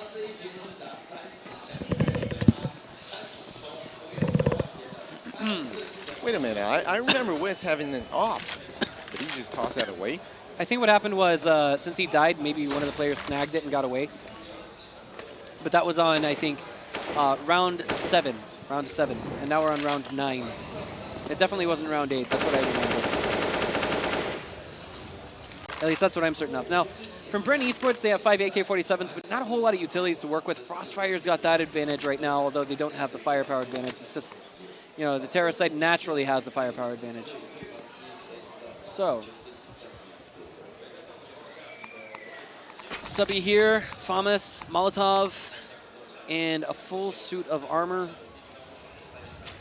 Meanwhile, Derek looks like he's trying to make that ladder room execute. I think that this is something that Frostfire has gradually caught on to. They like to play out of ladder room a little bit, because it's kind of that awkward, here we go, the execute coming in, and not all the CTs are in place. In fact, I see Averity, I think, getting a little bit aggressive on the minimap. We can see he's moving up behind the terrorists right now. He's getting ready. I can't tell where that is. Is that ladder room? That's in bomb site. That's going towards bomb site B. He's actually right behind the team. Oh, at least on the map. But I mean, he's not in a position to intercept them just yet. 20 seconds remaining. No one's fallen. We're going to see some amazing Counter-Strike right now as Averity gets the opening frag. He's immediately refragged by Pro. Derek going to find Subby's head in the background. ACAP gets himself a double from ladder room, looking for the triple. Will find it. The plant is down. It's all on Wits now. 1 versus 1. Positions revealed. Wits seals the deal with a triple kill on behalf of Bren Esports.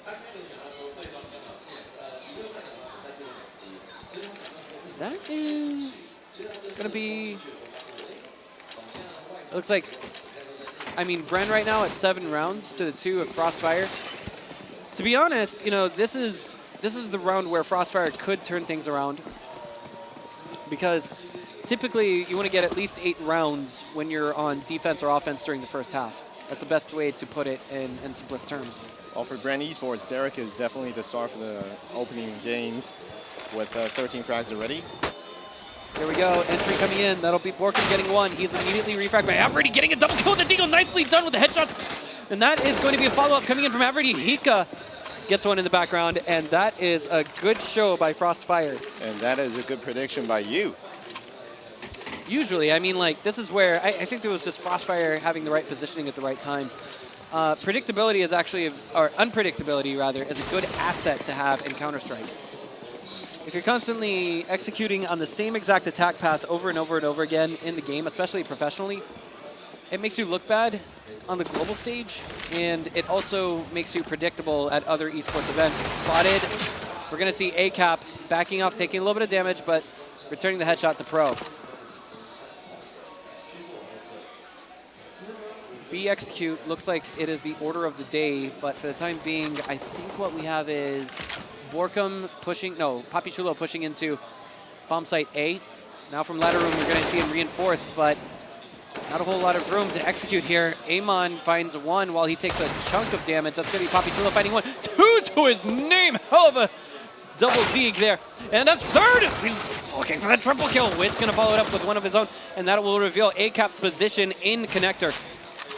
Strong weapon, and that's going to be Papi Chulo getting away with a quad. Papi Chulo. Exactly. Described as calm and efficient by their manager. Yes, the man whose name is Spanish for Pimp Daddy lives up to his namesake with the Deagle.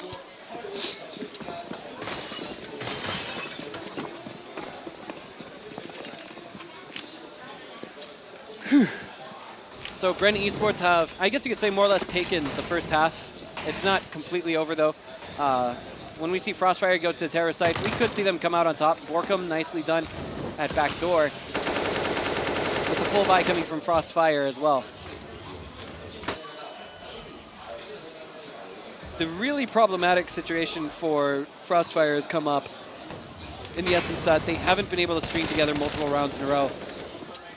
But it seems as though here and there they managed to able to put 1 round on the board for themselves. 3v3 as the bomb goes down on bomb site B. Very long rotate coming in from Subby as well. This could be, you know, this could add in badly for him, but he does take down Pro, so that's good on him. Meanwhile, entering the bomb site for the counter, for the retake, it's just Derek, and they can't do it. Derek and Wits, I'm sorry, Derek and Wits taking down Amon and ACAP. It always seems like Frostfire have their chances, but Brand Esports is just a tidy better, or they just reacted faster than them. That is true, that is true. I mean, like, it just felt like, even though we saw Subby able to take 1 down when he was going for the retake, immediately the communication came in from Brand Esports, and they said, hey, they're coming from terrorist spawn into hallway. Here we go. Very quick execute coming this round from Bren Esports. Will it pay off? Hika and ACAP shutting it down just a little bit. They're able to immediately take it back to 3-3. Avridi bringing it back to 3-2 with his kill onto Derek. Borkum finds Subby. Now Imon looking for something, but there's nothing to be found, and this is going to be a rotate towards bomb site B.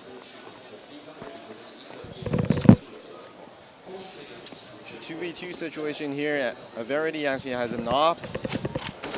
That's right, they're just moving quite so slowly, but Averity is not going to be able to take advantage of. He hears the footsteps, Borkum does, and that's going to be Averity bringing back to 1v1. He's got a chance, misses the flick.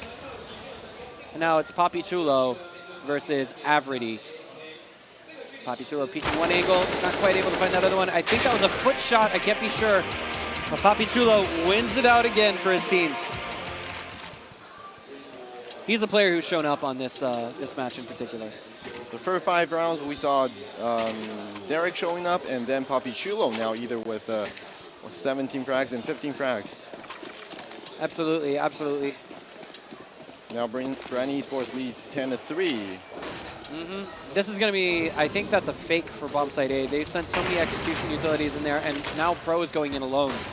So, but there's one player on top of train, the entry train, sorry. And I'm not sure if that was live or if it was faked, but it looks like it's live now. Here we go.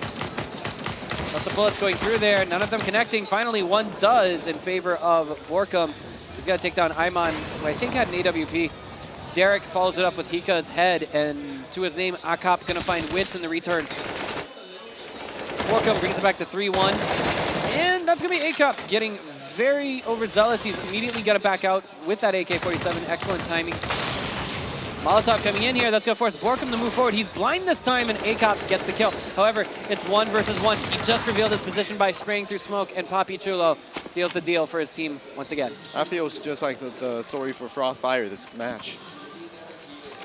Exactly. I mean, this has just gone entirely one-sided. And as we enter the last round of the first half, Frostfire only have 3 rounds to their name on a map that's typically rather CT-sided.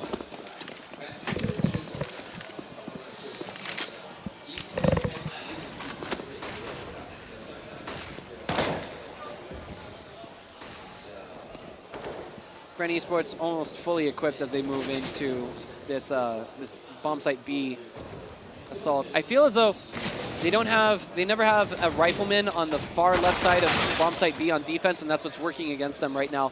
You can see 1-for-1 in the exchange thus far. Papi Chulo is definitely the player who seems to have shown up the most in this match. Now what they're trying to do is, I can't tell, I think this is a live attack for A.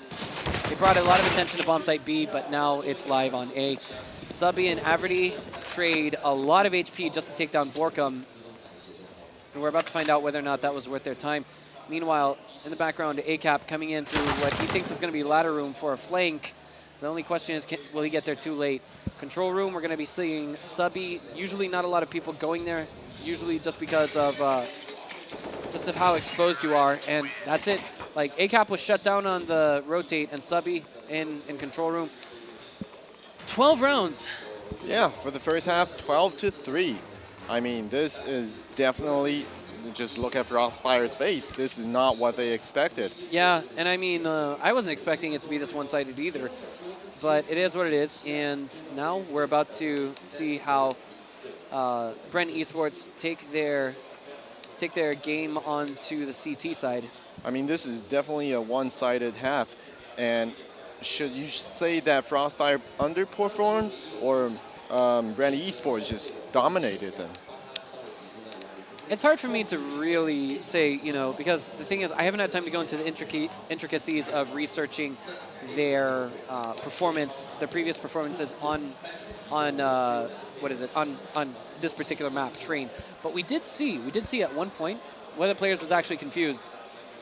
They thought it was time to pause. They thought there was a problem with the server, and they thought this was best of 16, remember? Yeah. And then immediately someone typed out in chat, MR30, match rounds 30. Pistol round now underway. Ayman with 2 flashbangs and a smoke. And here we are.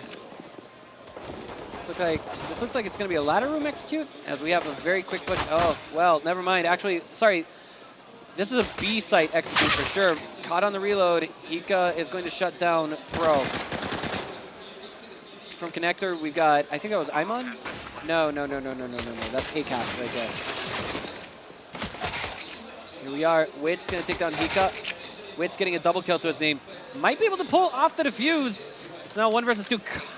That reload just coming at not quite the right time. He knows where one of them is. Now he just has to find the other. I'm thinking it's up by the ladder. Oh, man. Playing ring around the bomb, you're not going to be able to find me, that kind of thing. This is really confusing. And that is Frostfire putting around on the board for themselves, so good on them. Yeah. Yep.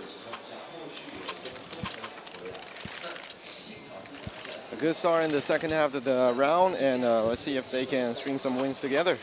Absolutely, absolutely, indeed. But Wits does come out with a scout, a pistol, so let's see what they can make with this. Yeah, I mean, this is definitely, well, I'd say if he can catch some targets from Ivy, he'll be good to go. 3 MAC-10s and 2 AK-47s coming in from Crossfire. And it looks like they're going to be able to put one of them to good use.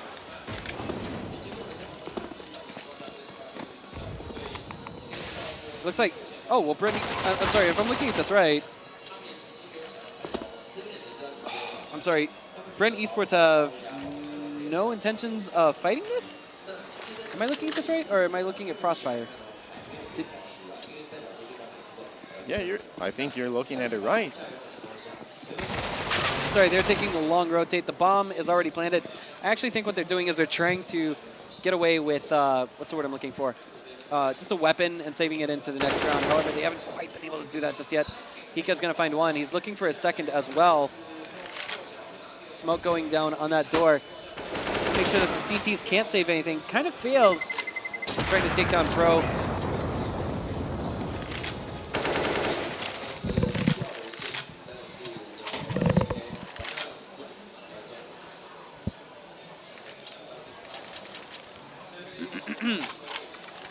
And now Frostfire seem like they're doing okay.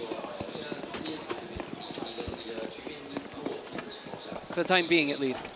When they have, they've got weapons in their hands, of course. On Eco. And now, it's 4 versus 4 in the trades. Nicely done by Derek as he gets himself a double kill. He's gonna look for the triple. Denies himself of that. That's going to be Derek getting a third, though, to his name. He will be finally refragged by Subby there with a MAC-10. Derek getting his hands on the AK-47 was definitely a golden opportunity in this round. It kind of stops Team Frostfire from, you know, really stacking that economy, but now it looks like Bren Esports might just be able to put an end to the winning streak that we see coming in from Frostfire. There it is.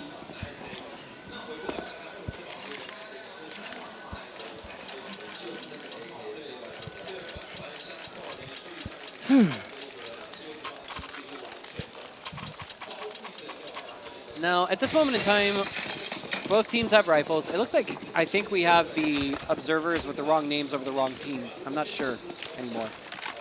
Brent Esports is now 3 rounds away from taking the map. Just 3 rounds. Witz with his AWP is going to be propped forward, looking for a kill. Pro and Derek going to find 2 in the background. That's Witz finding one for his name. Good job on them.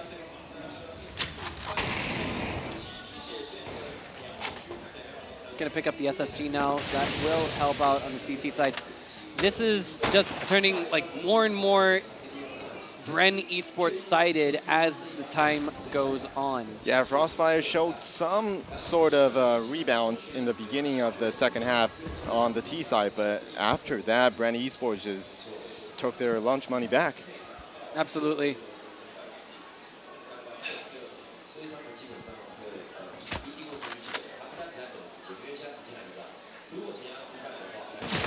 Here we go, the entry now. Borkum gets pushed back, but that's Witz there to reinforce his teammate. Bren Esports haven't dropped a single player just yet. Hika, the last man standing, has a scout and a dream. 30 seconds remaining. He's going to get no money for saving, but Pro's waiting just around the corner. There it is. B shut down. And just like that, 14-5. And the worst news is Frostfire's economy is broke. Yeah. At the worst time possible. Yeah, and it looks like they're going to make a force buy in this situation to try and avoid overtime and string together 12 rounds in a row. I also want to note that Derek, 27 kills on that man. Can you believe it? That's like 1.7, I don't know, 1.5 for each round. So there's rounds where he strings together a bunch of kills, then maybe gets 1 or 2. Frostfire is definitely feeling him. Oh, Derek definitely feeling it back door, but he definitely got felt back by Averity with that deagle. Now we've got a player coming in to reinforce that. Looks like it's going to be Papi Chulo on rotate indeed. That's going to be a double kill to Pro's name, though. And that is Papi Chulo with a double kill to his name. Yeah, when you talk about Derek, don't forget Papi Chulo making this game look easy for Brand Esports. Absolutely, and I mean, there were times when he simply showed up, and he's the second highest fragger on Brand Esports right now. 15 rounds to their name, match point is here. Nothing but full utilities and upgraded pistols and armor coming from Frostfire as they take what is going to be perhaps their Remember the Alamo round on offense. Oh, this matchup is just not fair by this point. Exactly, and now ACAP doing a little bit of a jump there, trying to peek his opponent, but Pro is going to shut down any hopes he had of taking his head off. Papi Chulo's finding one, Derek another to his name. Papi Chulo getting aggressive, taking down Subby. And now everything's all on Ayman. I'd say this might just about be over, but as I say that, Ayman finds one. He's revealed his position immediately though, and he's about to be surrounded. It's just a matter of seconds until he does. He has an M4 in his hands. Will this help? No, it will not, as Papi Chulo shuts this match down and out. We want to congratulate Bren Esports for taking third prize and allowing for our contenders from Malaysia, Crossfire, to take fourth prize. And taking it convincingly with attitude. Yep, absolutely, absolutely. I mean, this is probably just based on the fact that we were able to play to, not the full 30 rounds, but we have a best of 30. We were able to see what was basically more or less criterion Counter-Strike. Yeah, for Team Malaysia, Frostfire, it has to be disappointing after winning 4 straight yesterday and then losing to Team Taiwan sad story this morning and then getting dominated for the last game of the tournament. Absolutely. I mean, it kind of sucks to be them right now. That's probably not the best way to put it, but of course I would probably be feeling about the same way if I was them. You know, yesterday just going in, Romance of the Saviors, 4-0 against all other teams, and now here we are in fourth prize, you know? Yeah, and Brand Esports, well, I guess this is the result that they can live with. I mean, definitely they would love to play in the finals, but as for now, let's give the stage to Andy. 这是祭奠军赛，所以呢，接下来观众朋友你要期待的是什么？就是冠亚军赛事了。来，我们首先来看冠亚军赛的出征队伍，动画请走。台湾队 Sad Story Thailand Lucid Dreams。对，没错，这就是今天的冠亚军赛事，这就是我们第一届精品杯台湾精品杯亚洲电竞友谊赛事，这就是我们的冠亚军赛事，敬请期待。马上回来 ，Don't go away, we'll be right back with the championship, the final. We'll find out who's the champion. "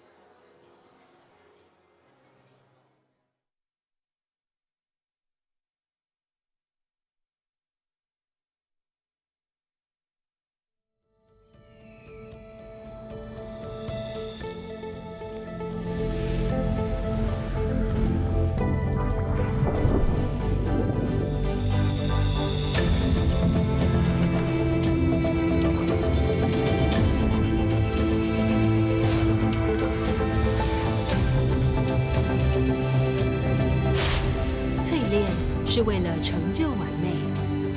台湾精品。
In some games, speed is more easily controlled when using a gamepad. But what if you want the same functionality on a keyboard? Predator has done just this with our MagForce keys and linear switch technology. With 256 levels of pressure detection, you can gradually increase your movement in-game, which varies depending on how much the key is pressed. As long as your PC supports this function, simply open Predator Sense and enable the MagForce keys. There are 3 modes: linear, racing, and FPS. This function will give you greater control over the game while making movements and turning more intuitive. You can also quickly change MagForce modes by tapping the MagForce hotkey or the WASD interface, allowing you to switch from gaming to typing. With typing mode enabled, you can set your own actuation point, choosing whether skills go off at either a light or a heavy press. Customize the settings to your own preference to perfect your skills in-game. With Predator, we will continue to adapt and evolve and provide you the latest innovations in gaming hardware.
是为了成就完美。台湾精品。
In some games, speed is more easily controlled when using a gamepad. But what if you want the same functionality on a keyboard? Predator has done just this with our MagForce keys and linear switch technology. With 256 levels of pressure detection, you can gradually increase your movement in-game, which varies depending on how much the key is pressed. As long as your PC supports this function, simply open Predator Sense and enable the MagForce keys. There are 3 modes: linear, racing, and FPS. This function will give you greater control over the game while making movements and turning more intuitive. You can also quickly change MagForce modes by tapping the MagForce hotkey or the WASD interface, allowing you to switch from gaming to typing. With typing mode enabled, you can set your own actuation point, choosing whether skills go off at either a light or a heavy press. Customize the settings to your own preference to perfect your skills in-game. With Predator, we will continue to adapt and evolve and provide you the latest innovations in gaming hardware.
Alright, ladies and gentlemen， 回到了我们比赛的现场，各位，接下来就是众所期待的第一届哦，第一届的台湾精品杯亚洲电竞友谊赛第一届的冠军赛 is here. We will find out who is the champion.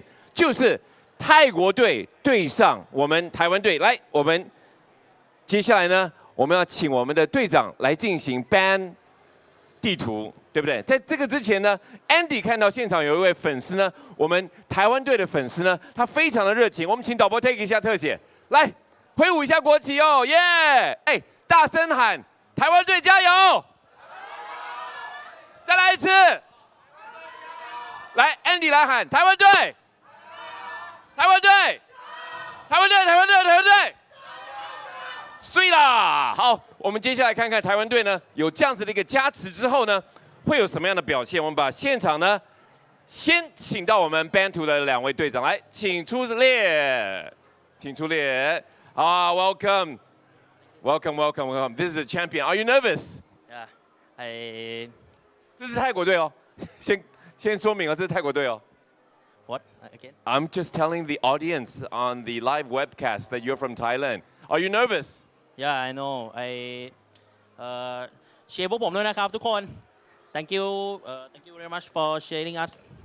卡布卡，他刚才是讲给泰国的观众听的，哈。好，来，台湾队，快点，快点，快点，这是期待，加油，加油，加油！紧不紧张？有。我觉得你手有一点在抖，哎。有点手汗，有点手汗。有点手汗哦。好，有没有什么战术透露一下？战术，有点复杂，复杂就是我们战术，对。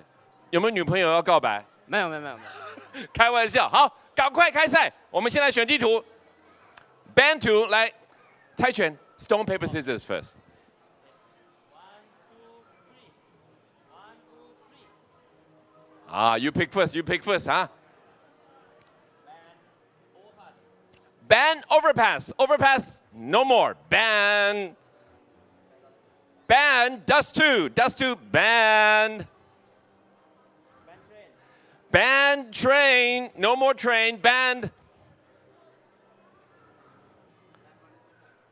哪一个 ？Ban vertigo, no more vertigo. Ban inferno, inferno 地狱的这个战图没了。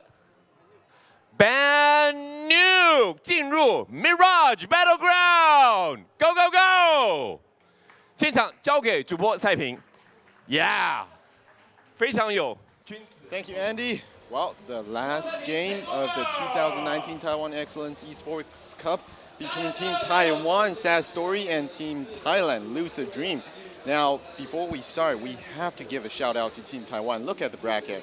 I mean, no one expected them to come this far, even themselves. They told me before the game that they just wanted to come here to have fun and make the fans proud. And they started out as a sad story, but now they have the chance to seek glory. And whatever happens, they've gained respect from everyone here.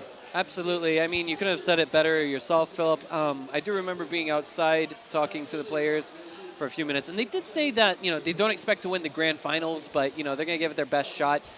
If it's any consolation, our last map is going to be Mirage. It's a very frequently played map. It's also going to be, standard best of 30. So the first team that wins 16 rounds is the team that takes the championship here. But they are playing against the strongest team at this tournament, and that is, of course, Lucid Dream. World ranking 66, if I'm not mistaken, according to Half-Life TV's ratings. And this is going to be a very tall order for them, but if we were to go back and tell this from the perspective of Lucid Dream, this has been a wonky tournament format, and it definitely took them off balance. We thought there was something strange on day one yesterday because they had basically gone 2-2 in the round-robin format. Yep. And we didn't expect them to do that. We were expecting them to just clean sweep all of the teams. Instead, that award goes to Crossfire. Yeah. Well, another good news for Sad Story is Mirage is actually one of their favorite maps. Oh, yeah. Yeah. And at this point, look at Dark. they're all relaxed and having fun because they, quite frankly, they've exceeded expectations, and by now they're pretty much playing with house money, and that always is a good sign. But then back to your point, they're playing against Lucid Dream, top 5 team in Asia, and with this best out of 30 format, it is more, they are more used to it, and with more wiggle room, it's really, really hard to imagine that they will let this one go. But then again, I mean, we've seen a lot of impossible happen during this tournament. Oh yeah, we've seen a lot of impossible things happen during this tournament. But I also want to go ahead and just rewind a little bit to this map. For those of you who may be newer to Counter-Strike Global Offensive, Mirage is like the new Dust 2. Dust 2 is the map that everyone was playing during the Counter-Strike 1.6, Counter-Strike Source, and for the early phases of Counter-Strike Global Offensive, these 3 phases of Counter-Strike. But for the past 2 or 3 years, we've seen Mirage chosen more and more as the competitive map that, hey, I don't want to play on Dust 2, I want to see you guys play against me on Mirage, that kind of thing. Well, yeah, I mean, during this tournament, we've actually seen a lot less than I expected on Dust 2. Yeah, and I just want to remark that we have not seen a single match on Nuke, and we have never seen a single match on Vertigo. Yes, so, sir. You know, I think that's better for both of our sakes because we're not used to casting on those maps. That's the first thing, but the second thing is also they didn't have cash in this tournament's map pool. Yeah. I was almost 100% certain we would be seeing cash.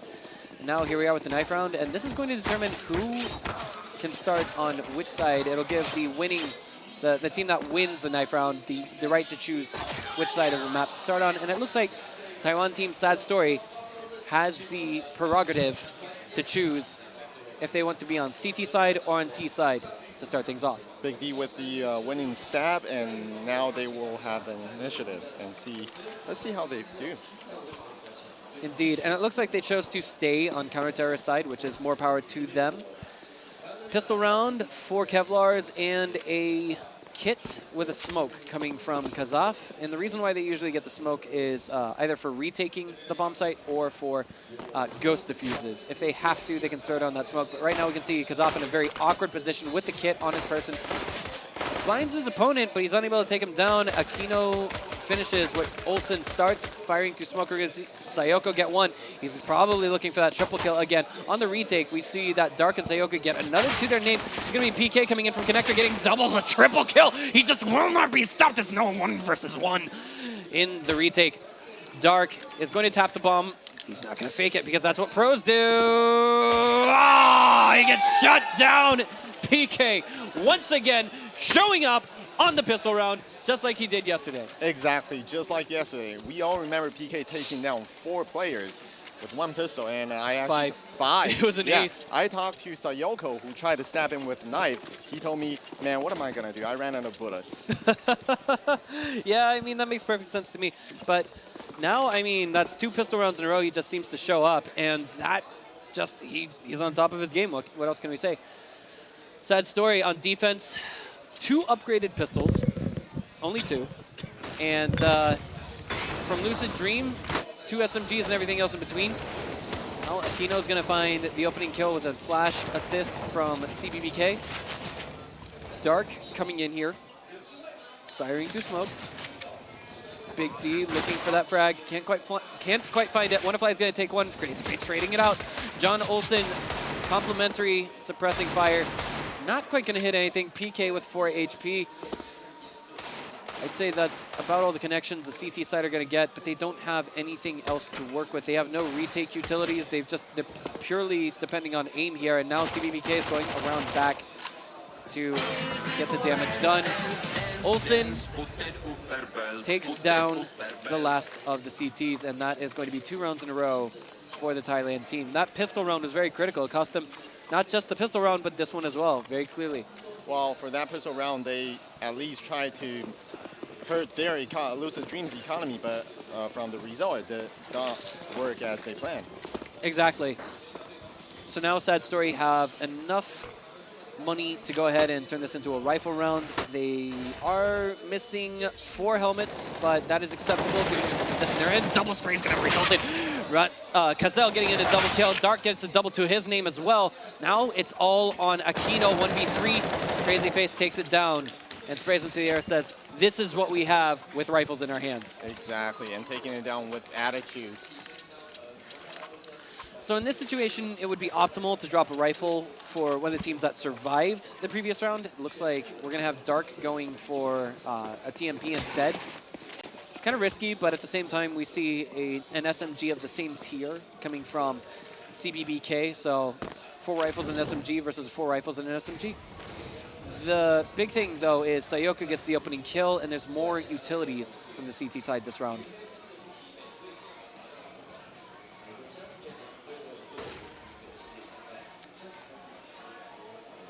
WannaFly waiting for any CTs to get a little bit impatient and overstep their bounds.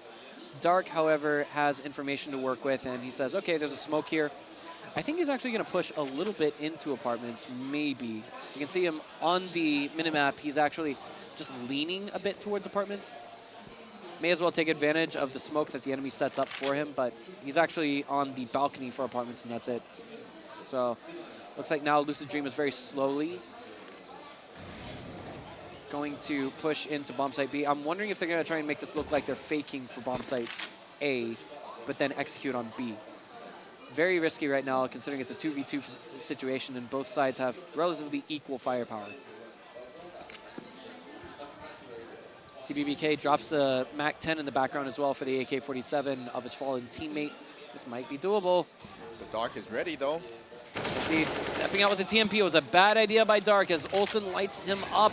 Kazaf will be taken down in the background as well. Olsen finds a second to his name. Here comes the plant. Momentarily, that's a very slow plant coming in from the terrorist side. But of course, they had to check van and make sure they were safe. Like, that's Lucid Dream just saying, hey, we lost one, but we still have our form. Wow, just a tiny bit of a bad move by Dark, and then everything falls apart. Yeah, I mean, well, it wasn't quite just that. That wasn't the critical part, although I will say that was not the best thing for him to do. When you have weaker firepower like that, it's usually best for you just to hide in a corner or maybe take advantage of that one seldom opportunity where you don't expect the enemy to be looking at you. Like, sometimes what will happen is usually players will poke, just take a little peek at A main, like where we see CBBK here right now. And sometimes it works to their advantage, but now we have a very rapid advance onto bomb site A coming in from CBBK. That definitely pulls all the CTs over there, and they took the bait. Now Lucid Dream, they can move into bomb site B if they want to, but PK doesn't have too much information over on B short, so they're not able to pull that. In fact, Lucid Dream is now so slow to get onto the bomb site that it's full of CTs. No matter, they'll still clear it out. Aquino getting a double kill. He will be refragged. PK takes down Crazy Face. Kazaf gets himself a double kill with that P250 before he is shut down. And I think that was 2 players left alive on the terror side. Well, that's just superior firepower there. I mean, tactics as well, just staying on top of the rotation. But, you know, there was a slight, I think that was a slight mess up coming in from the terrorist side, but in the end, it all, you know, all's well that ends well. They won the aim battles. They also had superior firepower. So, yeah. All around better. Yep. I mean, that was a wide window where we could have seen Lucid Dream move into the bomb site and plant, but they didn't want that. Sayoko gets the opening kill on Dark. Did I say that right? No. On CBBK, sorry. Four letters, guys. 4 letters. What can I say? Dark's on top of Van, waiting for anyone to push in through apartments that may head his way. He knows that something big is up. Fires through the flash, but unfortunately could not see what he was shooting at. Hits nothing instead. Kazaf looking for an opening. The bomb is planted. That's going to be WannaFly shutting down Crazy Face, trying to creep into the site. And now, instead of trying for the retake, Sad Story is just going to fall back and try and hold onto their weapons. This is a wise choice because what can happen is Sayoko and Big D might be able to buy weapons for their teammates, you know, SMGs maybe. The UMP can be very good in situations like this, maybe a TMP. It depends on how many utilities they want and what kind of weapons they prefer, to be entirely honest. Well, Lucid Dream is coming out really strong as expected. Now, if you're in Sad Story's booth, what would you tell the players? Suck it up and try and get the next round. Got it. Yes, sir. Thank you. Yep. I mean, like, that's basically, they got to stay on top of this. They realized what was going on in the second round, but they realized it a bit slowly. Like, if they had gotten I'm sorry, on round 5 when they were going for the retake. They only had pistols. If they had better positioning and if they were ready to go for the intercept, they might have gotten it. But they also would have been really confused if they arrived there and saw that there were no terrorists on the bomb site. Well, sucking up and trying to take this one, but yeah, they got the first op of the game with Kazaf. Yeah, they got some good utilities, but here's a smoke on connector, so that should be a big tell. Kazaf goes down with his AWP. He's not going to be able to get even a single kill, not even a brush of damage onto the enemy team. Soyoko gets 2 first time while he is refragged in shadows. Now, oh my god, Aquino sits on top of his game. He was waiting inside of Sniper's Nest for anyone to overstep their ground. And the question is, what happens if you're Sad Story now? Do you go for the retake, or do you just try and save your weapons? Crazy Face is saying we're going for the retake. 2 versus 1 now. They just have to watch the bomb. Aquino gives his position away. Crazy Face, the last player standing, looking for that opening. He is spotted now. He has to be extremely careful. He's just going to go a little bit loud, a little bit proud, but here on connector, this is basically where Aquino expects him to be, and that's an expensive win and a quad kill for Aquino. Sad round for Sad Story, but hey, we're playing best out of 30, so there's still a chance. Yeah, I mean, but Lucid Dream here has strung together a lot of rounds. That last round they did win. It was expensive though, so you can see like they're not really in these unbreakable positions with money. That is to say, they've each got about $5,000. Pantera side with the cheap weapons. PK, goodness me. Manages to get that. They're getting aggressive with those, and that PK gets a double kill before he's taken down. They're trying to snag an AK-47 and maybe get away for the next round. However, here, John might be in a position to poke out against the CTs that are getting aggressive here. Aquino gets himself a double kill. Crazy Face is the last player standing on his team. He's in an awkward position. An M4 in a dream. He might be able to make it happen. He can hear the footsteps, I think. No. But he is ready for the retake, should he have to, and that's WannaFly shutting down that very hope, if you will. Oh yeah, so far it's definitely not looking good for a Sad Story, as can't say we did not expect that, because while you're playing the best team in the tournament, Lucid Dream, so yeah, just trying to make something happen.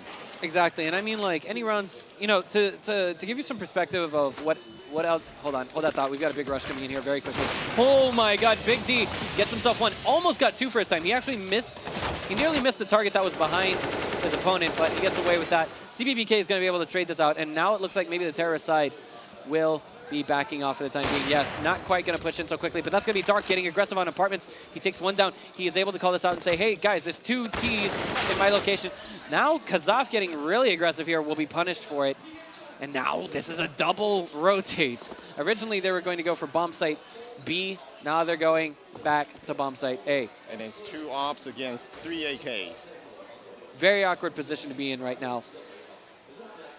Sad Story have no idea just how much an advantage picking up a rifle would be right now, because if you sneeze on 2 of the players for Lucid Dream, they will go down. But then again, if you hit those players on pretty much any spots of their body, they will go down as well. Big D. That has to hurt. Yes, I mean, he just jumped on top of the box and he exposed himself, got shot in the head, yeah.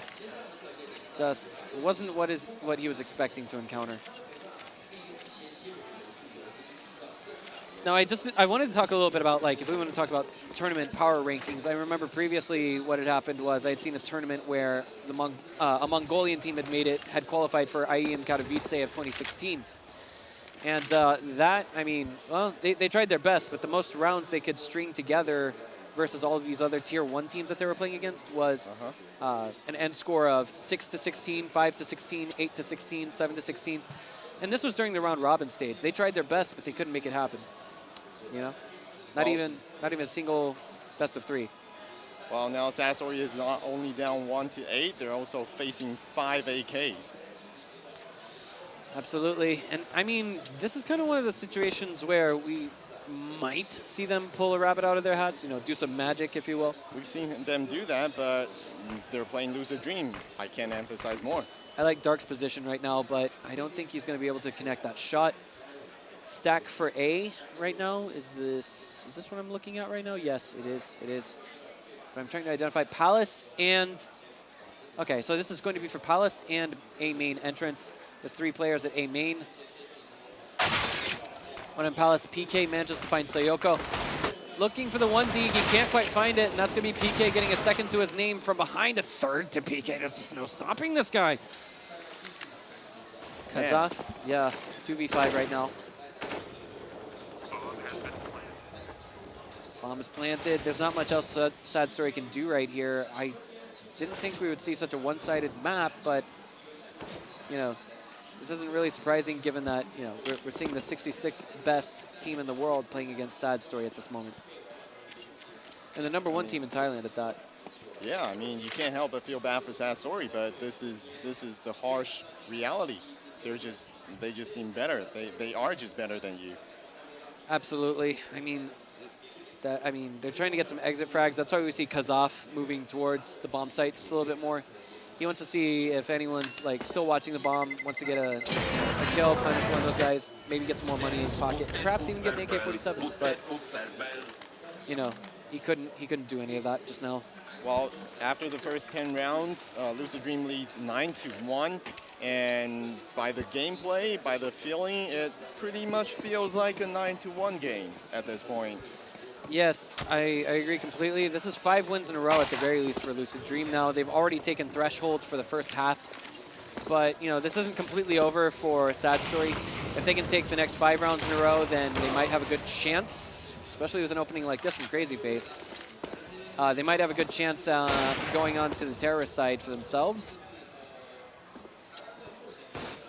Olsen and teammates, company rotating now to connector. I think Dark is ready for this. It's just that he doesn't have the right weapons to do it with. A TMP at this distance may as well just be a pistol, but a little bit more rapid fire. Crazy Face finds a second to his name. Dark, 1 to his. Now looking good for Sad Story. Exactly. There's a lot of money in the bank there. Look, 10,000 here for Aquino. Exactly 10,000. Well, look at John Olsen. Yeah, I mean, we just now remarked that we can see their money. Like, that's going to be John getting 1 to his name. Double spray down, in fact. He revealed himself in Crow's Nest, headed towards jungle. Now it should be pretty obvious. Now that's going to be Aquino finding his opening as well. Sayoko is on the other side of A main. Not to be expected. Kazaf now has an AUG. And if this turns into a win for Sad Story, it's going to be an expensive win, as we now have Sayoko headed towards that bomb. He's going to kind of get suppressed there by that weapon. Now they get the retake, so good on Sad Story, but it's an expensive win. Still, they needed this one just to feel better for themselves and just to try to string a couple wins together. Exactly, and so for the remaining rounds of the first half, we could see up to 4 go to Sad Story. So if they play their cards right, they could get an end score of 6-9 on the first half. And that should still be a match. Exactly. But right now we have to acknowledge the critical mass economy that we see coming from our terrorist-sided team from Thailand, Lucid Dream. Like, they could lose multiple rounds in a row and just almost never run out of money. Like, they could probably, in my opinion, if they were to lose every round in a row from here on out, they would still have enough money for full buys every round, I think. So I guess at this point, the only way Sad Story can win is to out-skill them. You can't break their economy. Exactly. So, like, this is where it begins. And now even Sayoko knows it. Their star player, he's on CT right now behind the double boxes. And that's going to be 2 HP he leaves PK with. PK takes him down in return. We've got Big D in a very awkward position. The smoke's going everywhere. Dark manages to take down PK. Finishes what his teammate starts. They're trying to make the retake happen, but Aquino is going to take down Crazy Face. That's 2 of the star players on the team. And that's Aquino finding Kazaf. 2 versus 4. They don't have any room to play soft now, and Dark manages to find Olsen. This could be the retake, but Aquino here looks like he's going to be getting greedy going in through connector. There it is. Finds 1, gets refragged by Big D. 1 versus 2. Big D is going to hold on to the AWP instead of going for the retake. Respectable choice, considering even if he ran straight from that spot to the bomb, he wouldn't have enough time to defuse unless he could take down both. I look at that the wrong way, actually. If he was on the bomb at that point, he could defuse, but he didn't want to deal with the 2 players that were already there. Well, now Sasori is actually in a very sad situation considering they won the last round, so now their economy is going to be really, really poor. Exactly. This is the kind of position that you're dreading in the game if you are on the CT side. And so they're going with a force buy with everything that they've got. They would probably be better off economically if they didn't lose so many players on the 11th round. Here comes a big rush into bomb site B. It could be a fake. No, it's not. That is going to be Kazaf getting one. He doesn't realize that there's a T inside the site. One of them jumped out past him while he was flashbanged. And that is a very rapid taking of bomb site B. Trying to go for the retake, but there's just not enough room for movement here for Sad Story. The smoke is down when they got the plant, and this was a very rapid plant coming in from Lucid Dream. I mean, the aggression and the defense right now, Sad Story, they just have nowhere to go. Absolutely. So now the question is, like, they're in a very awkward position. They said, we've got so many weapons. If we could have just defended better, we probably could have gotten onto the site and then, you know, held against the assault coming from Lucid Dream. But it looks like that's just not the case. Lucid Dream get out with 5 of their players alive. I think this is the most players we've seen alive at the end of any single round. Yeah. And now Sad Story, they've got a very difficult position to come back from. 2 rounds left to the first half, including this one. 2-11. Precisely. If you had asked me, I never would have said it would be this one-sided. I think I said earlier I was expecting 16 to 12, the end score, but now it's looking less and less like that. Well, this is definitely not a knock to Team Taiwan Sad Story. This is just Lucid Dream showing their muscle. Exactly. I mean, they're on a completely different level right now. Smoke going in, and now it looks like this might have been a good choice coming in. I think that's Crazy Face. No, Sayoko. So he's on Shadows. He got shot through the wall, though. Just completely merciless is what we see coming from Lucid Dream at this moment in time. And PK, he's already inside the sniper's nest. This is just absolutely disgusting right now, but there's Olsen getting taken down by Kazaf. CBBK, he's ready for the defense, though, on Connector. He's already looking at our player.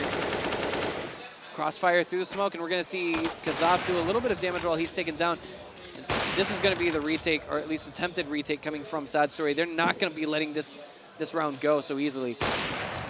There's 2 players on Sniper's Nest, 1 on A main. They have to make the defuse happen. Flashbang, though, like, these guys, they're just on top of the game completely economically. Wanafly finds 1. That's going to be Dark on the other. Big D, the last player standing. There is smoke, but it's not quite going to help. That's match point now. Match point for our Thailand Titans. Oh, wow. Just wow. Exactly.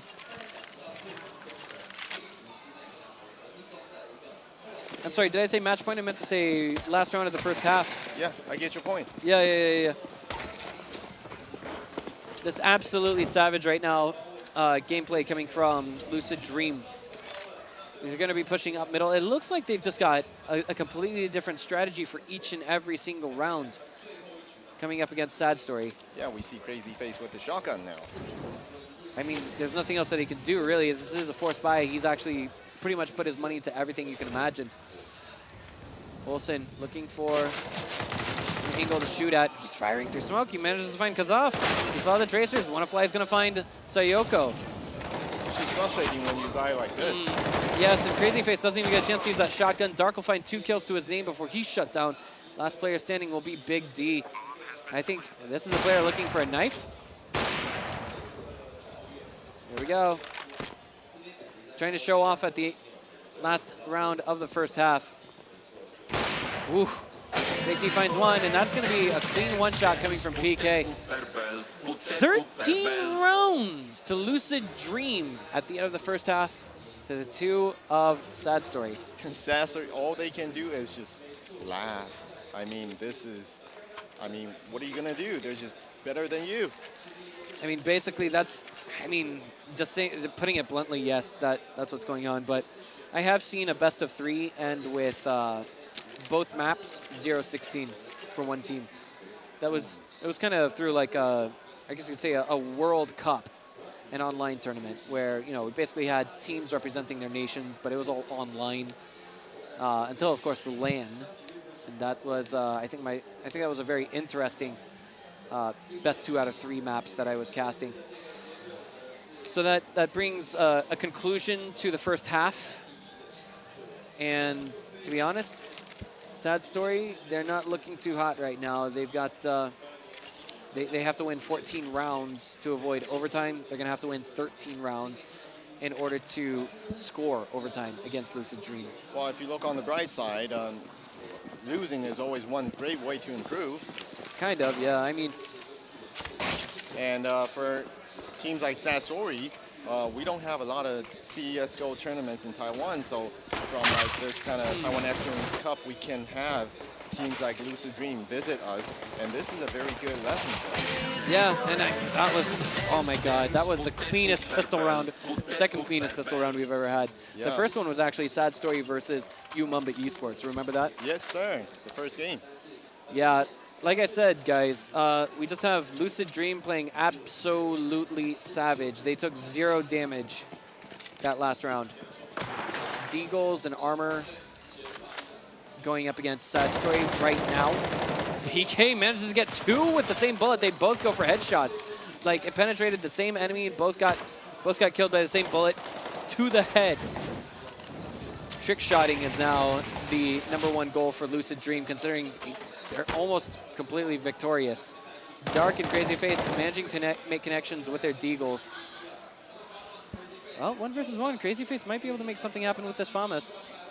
No, oh boy, getting aggressive there probably wasn't the best idea. Then again, the bomb was spotted. They knew where the last player was. We see now match point. Well, ladies and gentlemen, if you want to know how good a top 5 Asian team is, this is how good they are. Exactly. Lucid Team, Tier 1 Asia CSGO. Hopefully we'll get to see where they go in international tournaments. Opening shot coming in from Sayoko. Doesn't quite connect it. Doesn't quite connect the second shot. Does, however, onto PK. So it's good on him. And now it's 4 versus 5. So at this point in time, Sad Story have the manpower advantage. Kind of sort of have firepower advantage, considering they have 3 weapons that are capable of headshots. But we have to see if they can pull themselves together and make an execute happen. It's going to be Crazy Face taking down Aquino. Looks like that execute is on its way, but that's a very rapid rotation. Coming in from the T side of things, CBBK finds Crazy Face. How did they even see that?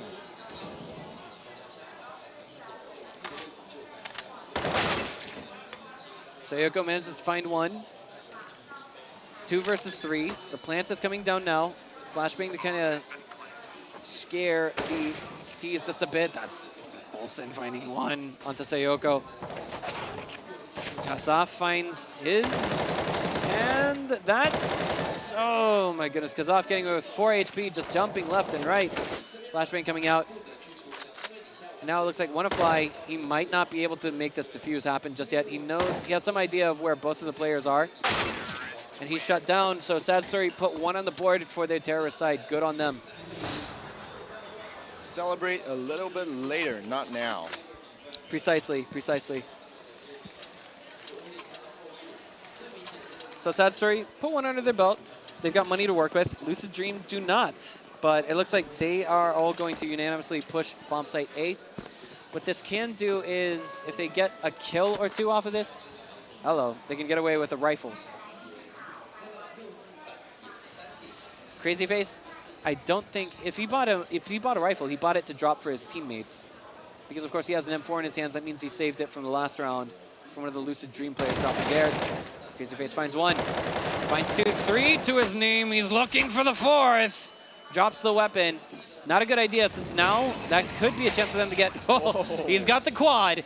Now it looks like he might be looking for a trick shot. He says, nope, no ace for you. I'm going to try and kill your teammate, and I'm going to succeed.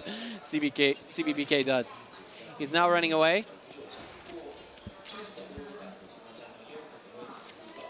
For the time being, Crazy Face is going to kind of be denied that ace. I think they're going for fun on this one. They don't want to abandon the bomb. Looks like they're going to watch. He is spotted. Kazaf is going to shut down Crazy Face's opportunity for an ace. 2 games together, and now it's 4-15. Exactly, and now, well, we've got money in the bank for the terrorist side of Sad Story, but the thing is, like, this money only counts if they can at least keep one player alive at the end of each round and win each round.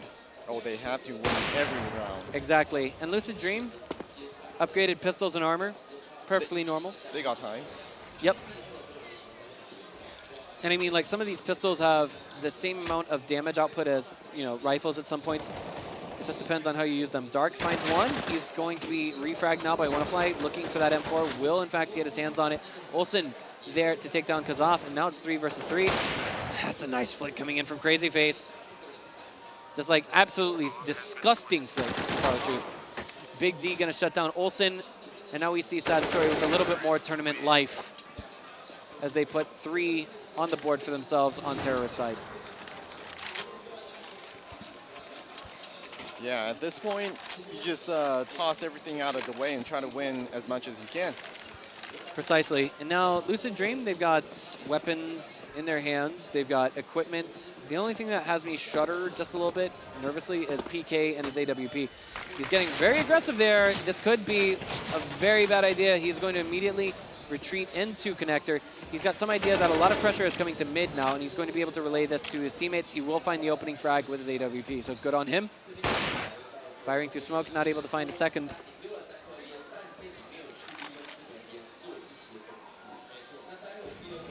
Are we going to see? Oh, that was a spray just now. I think we just had.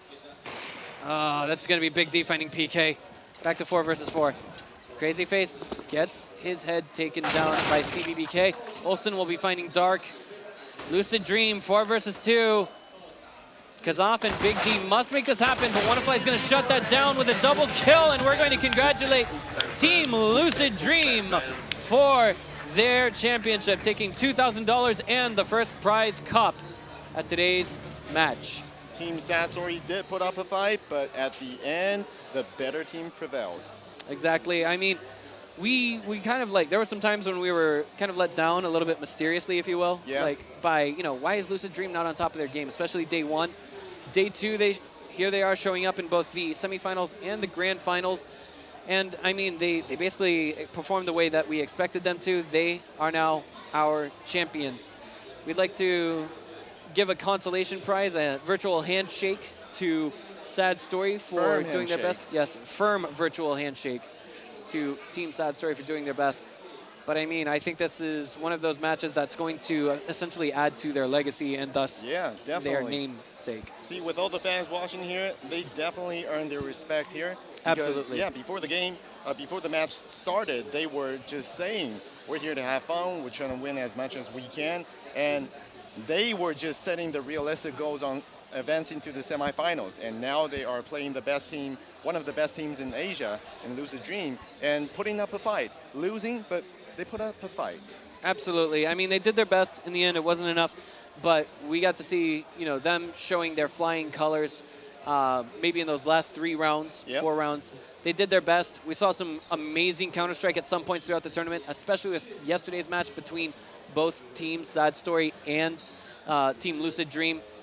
And with that in mind, I mean, we have on our hands essentially a 100% concluded tournament. Yeah, I'm going to give a shout out to Team Sad Story again. Crazy Face, Sayoko, Kazaf, Big D, Dark, you guys played amazingly. And of course, Lucid Dream, PTC, Wannafly, CBBK, John Olsen, and Aquino, you guys are the champions. And let's not forget, like Crossfire, You Mamba, and all the teams that participated in this year's Taiwan Excellence Cup.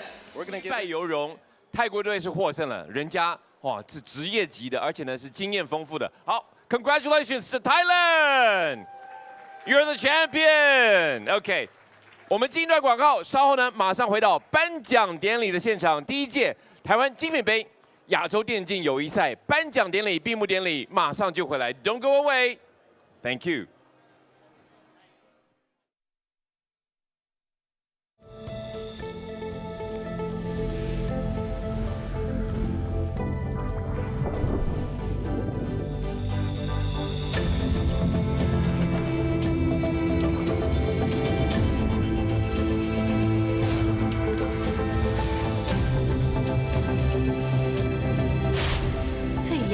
是为了成就完美。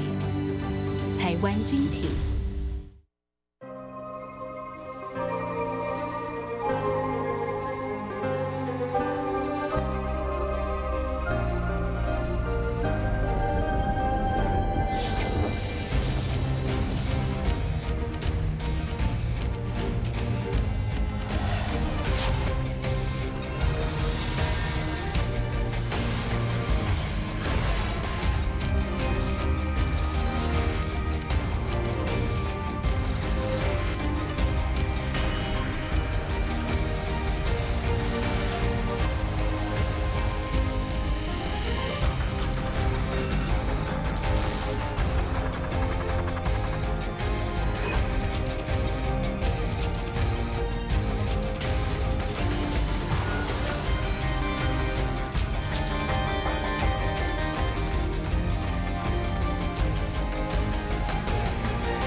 In some games, speed is more easily controlled when using a gamepad.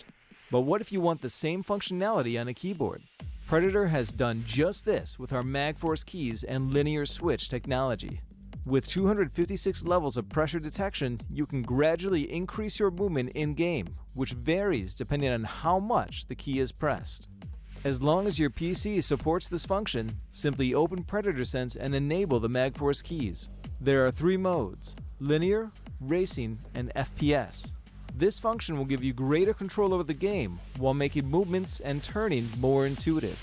You can also quickly change MagForce modes by tapping the MagForce hotkey or the WASD interface, allowing you to switch from gaming to typing.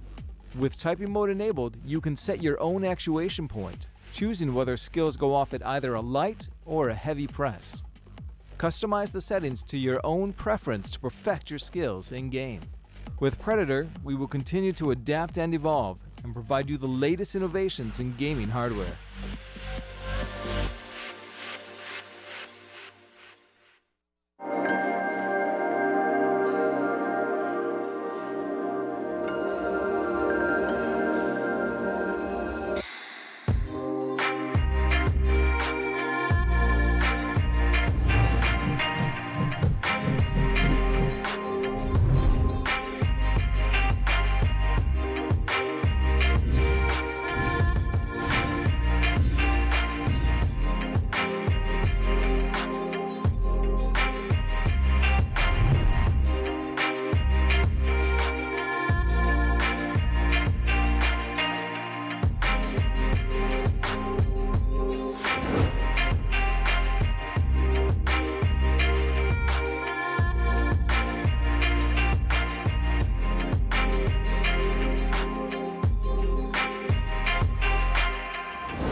回到了我们的第一届台湾精品亚洲电竞杯友谊赛，赛事已经完成了，报告处长，赛事已经完成了，冠军队伍也产生了，所以呢，接下来要进入颁奖的环节，但是呢，有外宾在，所以 Andy 还是要讲英文的部分。So, ladies and gentlemen, this is our first Taiwan Excellence Esports Cup 2019, the first here in Taiwan, and we have the champion already. We have the champion, yes, sitting right here. Now, we present the trophy. I'll tell you how it goes. We present the trophy from 5th place, 4th place, 3rd place, 2nd place, and champion, okay?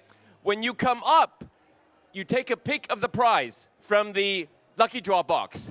The prize include, 我们上台呢获颁奖的队伍呢都会先进行抽奖，包含了 MSI 的电竞显示卡。This is from MSI Gaming GeForce GTX.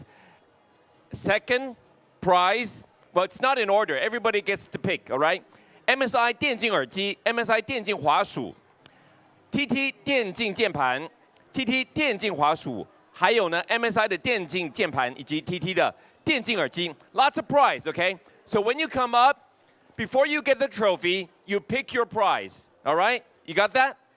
And then you take your trophy, and then you do the photo call, okay? All right, we get that, right? 紧接着呢，就欢迎我们主办单位，我们的主人 Taitra 吴俊哲处长 Mark Wu 处长好，报告处长，恭请处长为我们致辞。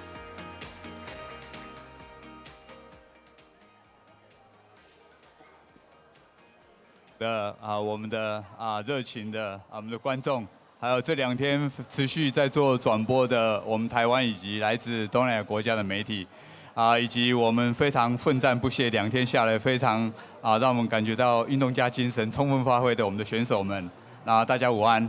那我们的冠军队伍终于产生了。那利用这个机会，我也感谢来自于我们菲律宾、来自于泰国、来自于马来西亚。来自于我们印度这些国家的这些选手，还有我们地主国的台湾非常感谢。那我想我们今天会举办这个台湾精品杯亚洲电竞赛，最重要目的是因为我希望能够增加台湾跟我们这些西南向国家，包含东南亚、包含这些印度这些国家的交流，透过电竞这个共同的这个语言，能够大家在这个平台里面由选手互相切磋彼此的技艺。然后也同时让台湾的整个电竞的这个产业在世界上能够让大家更看得见它的知名度能够更提升上来。那我们知道全球的整个电竞的这个相关的这个产业，事实上它的产值事实上是非常大的。根据那个电竞的这个市调公司 Newzoo 所做的一个调查，在2000年的时候，它的产值会达到1435美元这样的。那台湾在整个这个全球的供应链上也有非常重要的这个地位。那除了我们的选手有非常好的表现，比如说我们2018年的时候，我们的选手在炉石战绩这个比赛里面就拿到国际比赛的冠军。那我们的在整个电竞供应链里头的非常有名的我们的双 ASUS， 还有我们的 MSI， 我们的微星我们的Gigabyte， 我们的耀月。还有我们的这个微刚，这些都是世界上非常有名品牌。不管我们用的这个滑鼠也好，键盘也好，笔电也好，或者是桌垫也好，这些都是我们台湾占了非常举足轻重的角色。那我想我最后还是利用这个机会非常感谢大家选手奋战不懈。那这样的精神其实是辉映着我们台湾精品的所有的这些企业的这些精神。那今天我们等一下即将进行的颁奖典礼里面我们特别感谢华硕这个我们的这个宏基耀月微星微刚提供的这些奖品让我们厂商。那我们也针对每一队有一个颁奖的一个奖杯。那最后我希望能够台湾精品在很快的时间里面能够再跟各国的选手见面，然后有这样的平台，大家的切磋技艺。谢谢各位，谢谢。谢谢处长，处长请留步，处长马上为我们颁奖。处长，我帮你拿麦。Andy would have to translate what Mr. Wu says now. Now, Mr. Wu from Taitra, he says that welcome all the teams from all over the world in Asia to join our eSport Cup. This is the first of its kind. Everyone did very well. Welcome to Taiwan. And Taiwan is the hub of eSport equipment, okay? So tell the world that Taiwan eSport product are the best you've ever used. So, 报告处长，那我们就现在来颁发第5名 ，presenting the trophy. But first you pick the prize, for number 5 is from India. Welcome, Team India. Team India, please stand here. Team leader, please step forward for the trophy from Mr. Mark Wu. 报告处长，请。And now, team leader, please step forward. Pick the prize, pick the prize, pick the prize. Take a pick. Take a pick. Everyone gets the prize, huh? Taiwan eSport product. Taiwan eSport product. Open it, open it. And the prize is number 4. Ivy, please give me number 4. I'll show everyone. This is the prize that you will get for every team member. Okay, take a photo, please. Yes! Prize for all the members. Everyone gets one. Okay, now the trophy.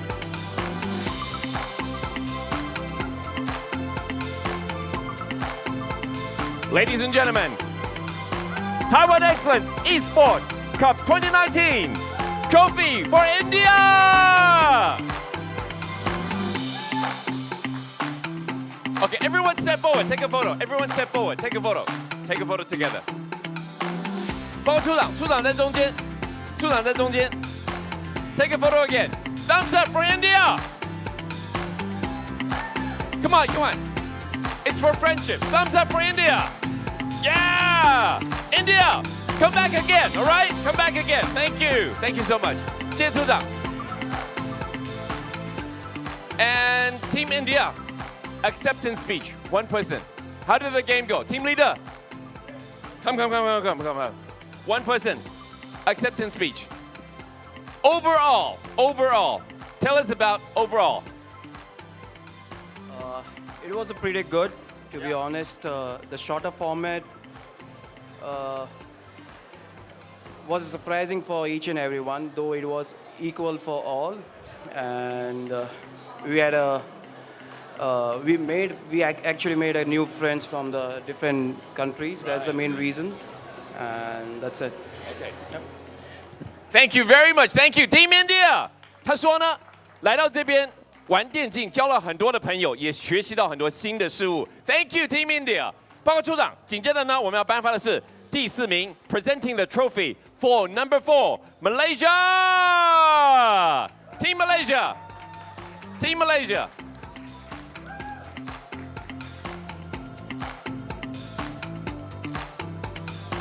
Team leader. Team leader.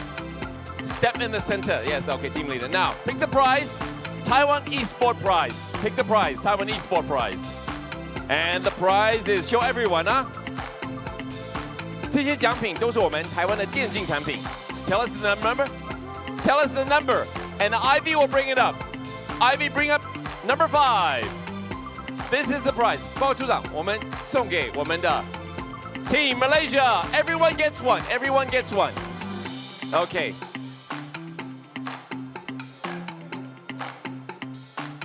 And now the trophy. 由处长颁，由处长颁。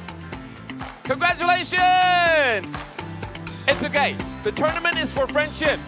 Come forward. Take a photo together. Take a photo together. Team Malaysia! Truly Asia! Thumbs up. Thumbs up.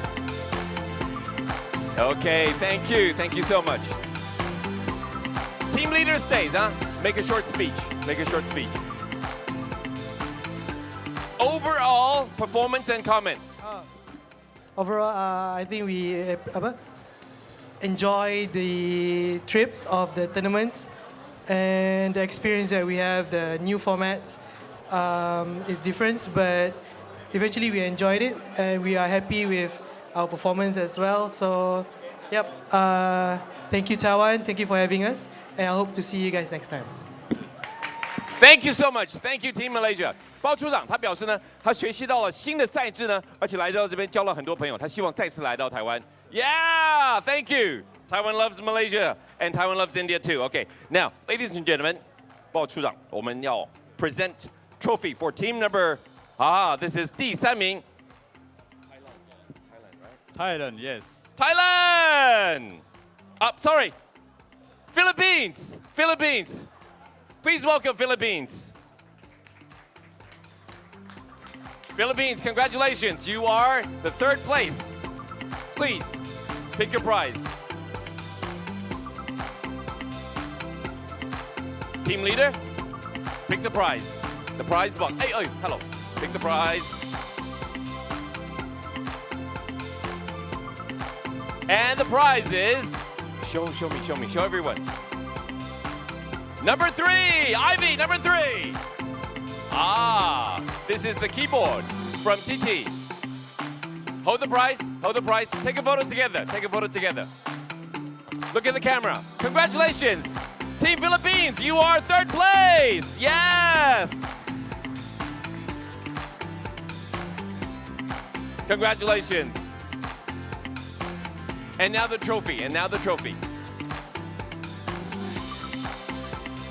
好，报告处长，这是我们第3名 ，third place。The trophy for third place. Congratulations! Team Philippines to the third place. Yes, okay. Thank you so much. Team leader, acceptance speech. First, I just want to thank for this amazing and wonderful experience here, and I hope it will happen again next year. Congratulations to all the teams. Thank you. 他说：“恭喜每一队参加的队伍，而且明年希望再次回到台湾来。”好，报告处长，您所说的泰国队已经来到了。来，接下来呢，我们欢迎的是第2名的台湾队。泰国队是第1名啊，台湾队虽败犹荣。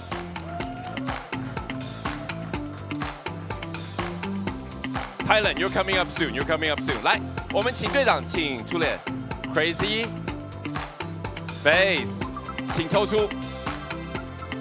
And the prize is show us， 来，我们秀给导播看。哇，这个 number 1要这样拿。来 ，OK，prize number 1。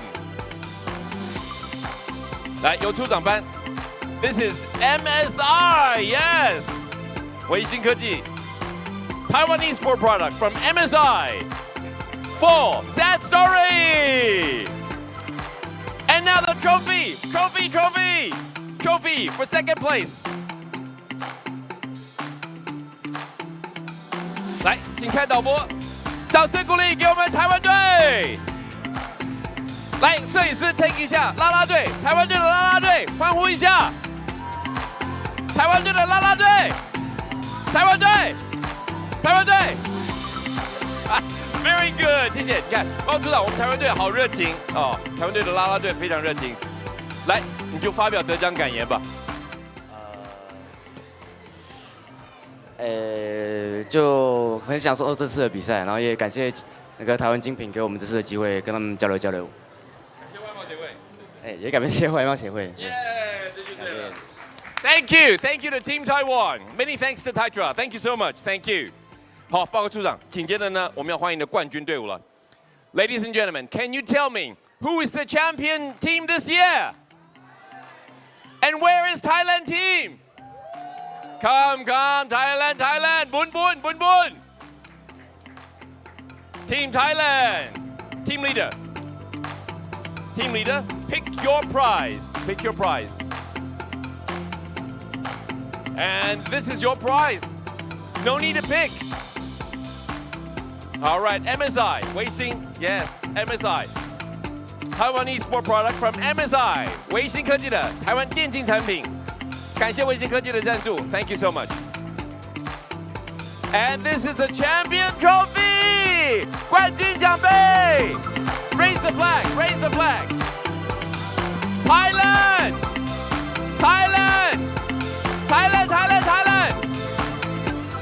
Yes! Thank you. Congratulations, Team Thailand. Okay. Thailand, don't forget your prize money, huh? How much? 60,000 NT dollars.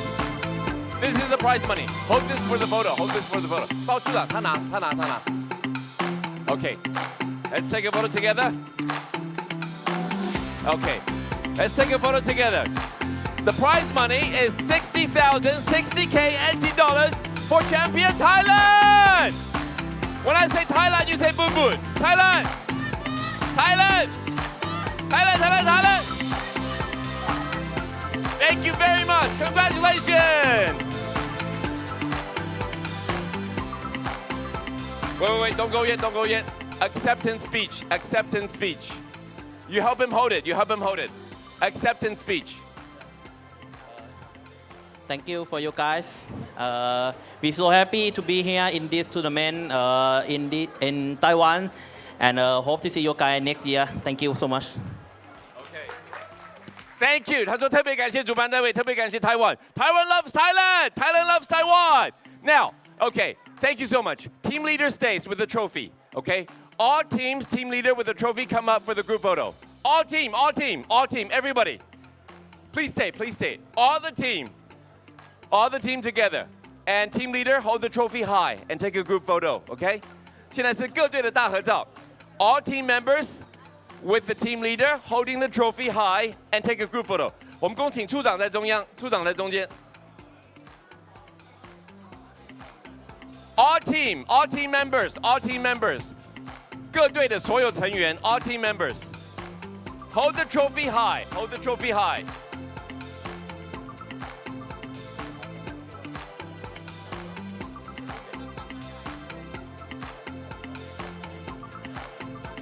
Okay, it is your money, but we'll take this out of the photo. Don't worry. Thank you, Alice. Okay, hold our logo, hold our logo. This logo says Taiwan Excellence because eSport people loves to use Taiwan Excellence product. Okay? Sorry. Ladies and gentlemen, let's take this grand group photo. Taiwan Excellence! Everyone say done, okay? Taiwan Excellence! Taiwan Excellence! Taiwan, Taiwan, Taiwan! Thailand, Thailand, Thailand!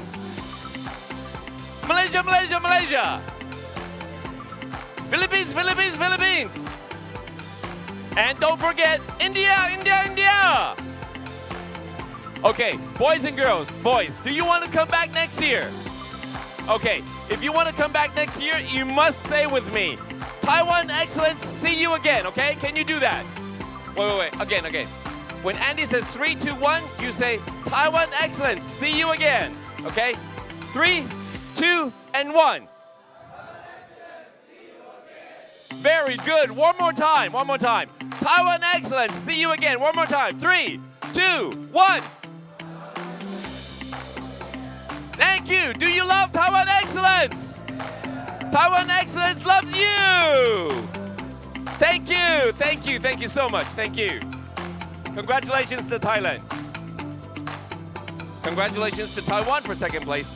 Congratulations to Philippines for third place. And also Malaysia and India. You all done well. This is for friendship.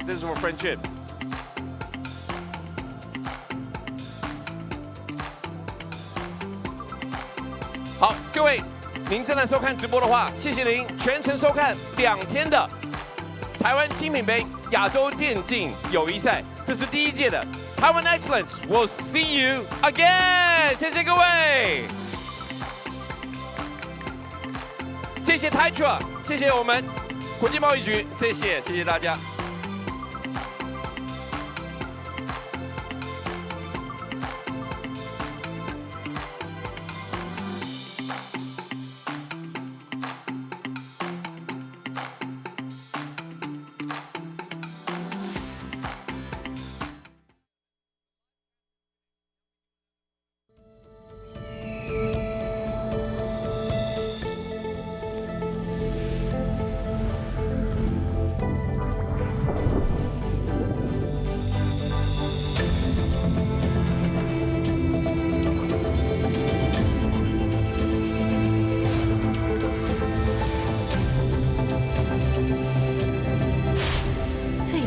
是为了成就完美。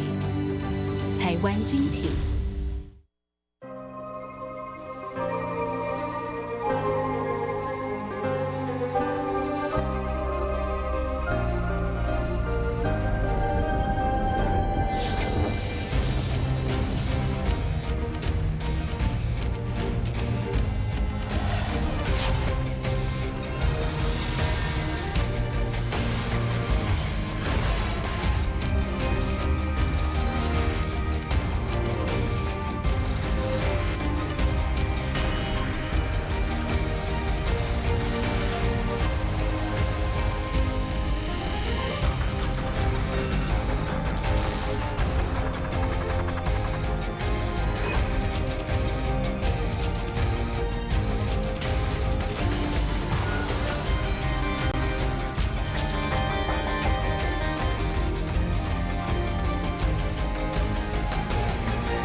In some games, speed is more easily controlled when using a gamepad.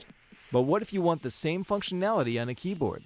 Predator has done just this with our MagForce keys and linear switch technology. With 256 levels of pressure detection, you can gradually increase your movement in-game, which varies depending on how much the key is pressed. As long as your PC supports this function, simply open Predator Sense and enable the MagForce keys. There are 3 modes: linear, racing, and FPS. This function will give you greater control over the game while making movements and turning more intuitive. You can also quickly change MagForce modes by tapping the MagForce hotkey or the WASD interface, allowing you to switch from gaming to typing. With typing mode enabled, you can set your own actuation point, choosing whether skills go off at either a light or a heavy press. Customize the settings to your own preference to perfect your skills in-game. With Predator, we will continue to adapt and evolve and provide you the latest innovations in gaming hardware.